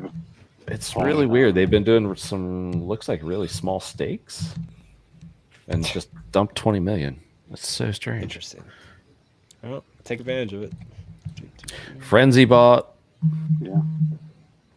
Oh man, look at that! I love just looking at it and just straight down line, straight down wick. Now we're up to 12 cents already. Damn.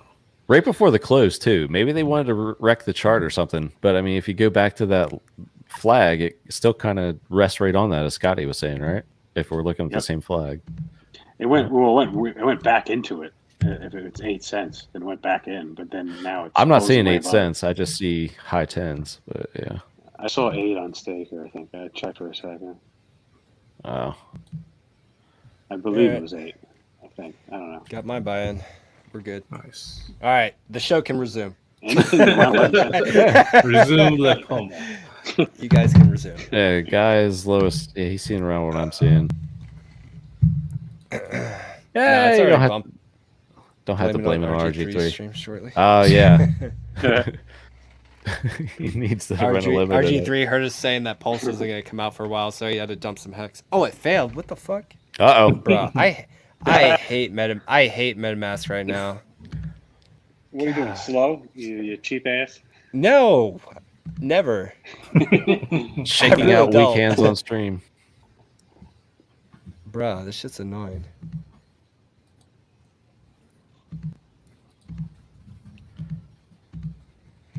Doing 5 Gwei and a 60 Gwei average. Hey, on the plus side, Hexicans, payout per T shares 6.31 today. You made interest. Nice. Very nice interest. Pulse Talk, thank you once again. I'm back. I was lying before. Hold up. It hasn't gone through yet. I need you to wait. Hold up. All right. Nah, just good vibes for Motley. Good vibes for Motley. Hopefully it goes through this time. We will not end the show until Motley's transaction goes through. This is not the Cabana dump. It's the Vince dump. Get it straight. All right. Yeah, totally. Or probably it's Big Kirk and Coffee. They're out there at the bar just like... Nah, they're too busy at the club right now. Fooling with Staker app. Dumping, I imagine. God damn, Ethereum sucks. This shit's slow. I don't know if it's Ethereum. It might just be the buys going into... Because everybody's competing for a certain price right now. Yeah. Yep, that's true. God damn it. Go through. I mean, we're at what? Like,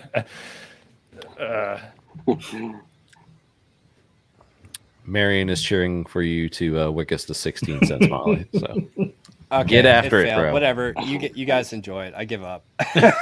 Come on, man. It's still how much gas money did you waste? What's it at right now? 11 and a half-ish, I think. Cents. Yeah, no, I'm tired of just giving fucking... You still got time? My goddamn money. How much ETH did you waste?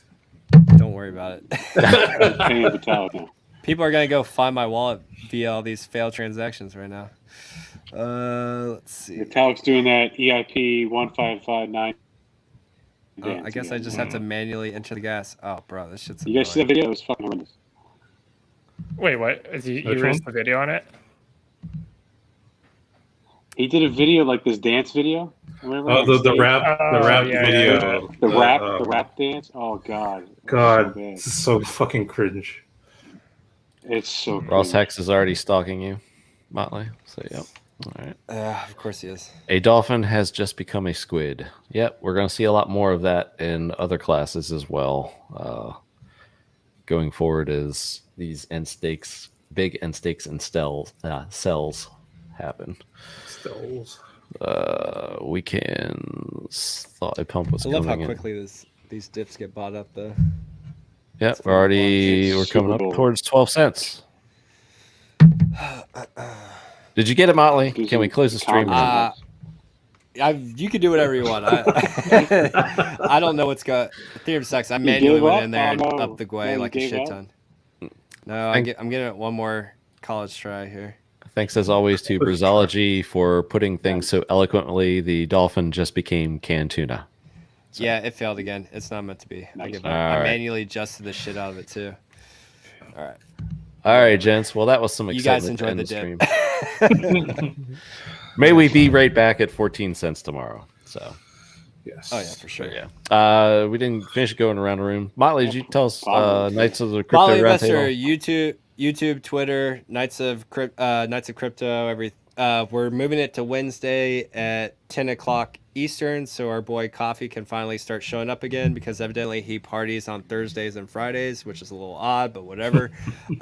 So new time will be Wednesday, 10 p.m. Eastern, and I think it'll probably be probably Wasabi or Dollar Cost hosting the next show, one of those two guys. And then other than that, you can find me on Twitter, Telegram, all of it's Motley Investor across the board.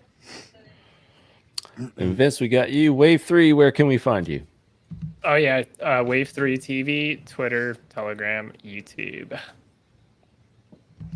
And Scotty does, in fact, know. Where can we find you, man? Yeah, you can find me on Telegram, just my name. And now apparently all the time on Cabana Crypto. We will have a snapshot debate every week. Every week we will debate the snapshot. Me and John Wick being absolutely right here, but maybe we'll do that next time. You guys were off by I don't know, 7 billion. So Motley's contesting this. Yeah. Congratulations on the 08. I was hoping. No, but I mean that was a good call. But yeah, it definitely makes, obviously hindsight's easier, but it definitely makes sense that the 08 did the plays it did, and yeah, I look forward to see what that's going to do to the price of Pulse for sure. Johnny Chaos is giving you shit there, Motley. Very excited. Trying to teach you how to do some orders there. Just FYI. Thank you, Archie. Yeah, I don't have time for that right now. Matty Allen, what's up? Thanks for coming by, Matty. And Piston, no easy trivia lately. Well, this has been like such a heavy news cycle. I said this last week. I'm gonna do my best to bring it back here in a few weeks.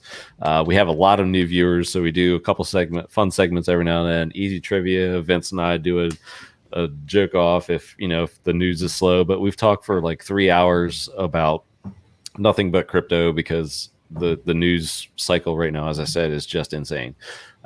HEX, we're already approaching back to 12 cents, so that dip's getting bought right up.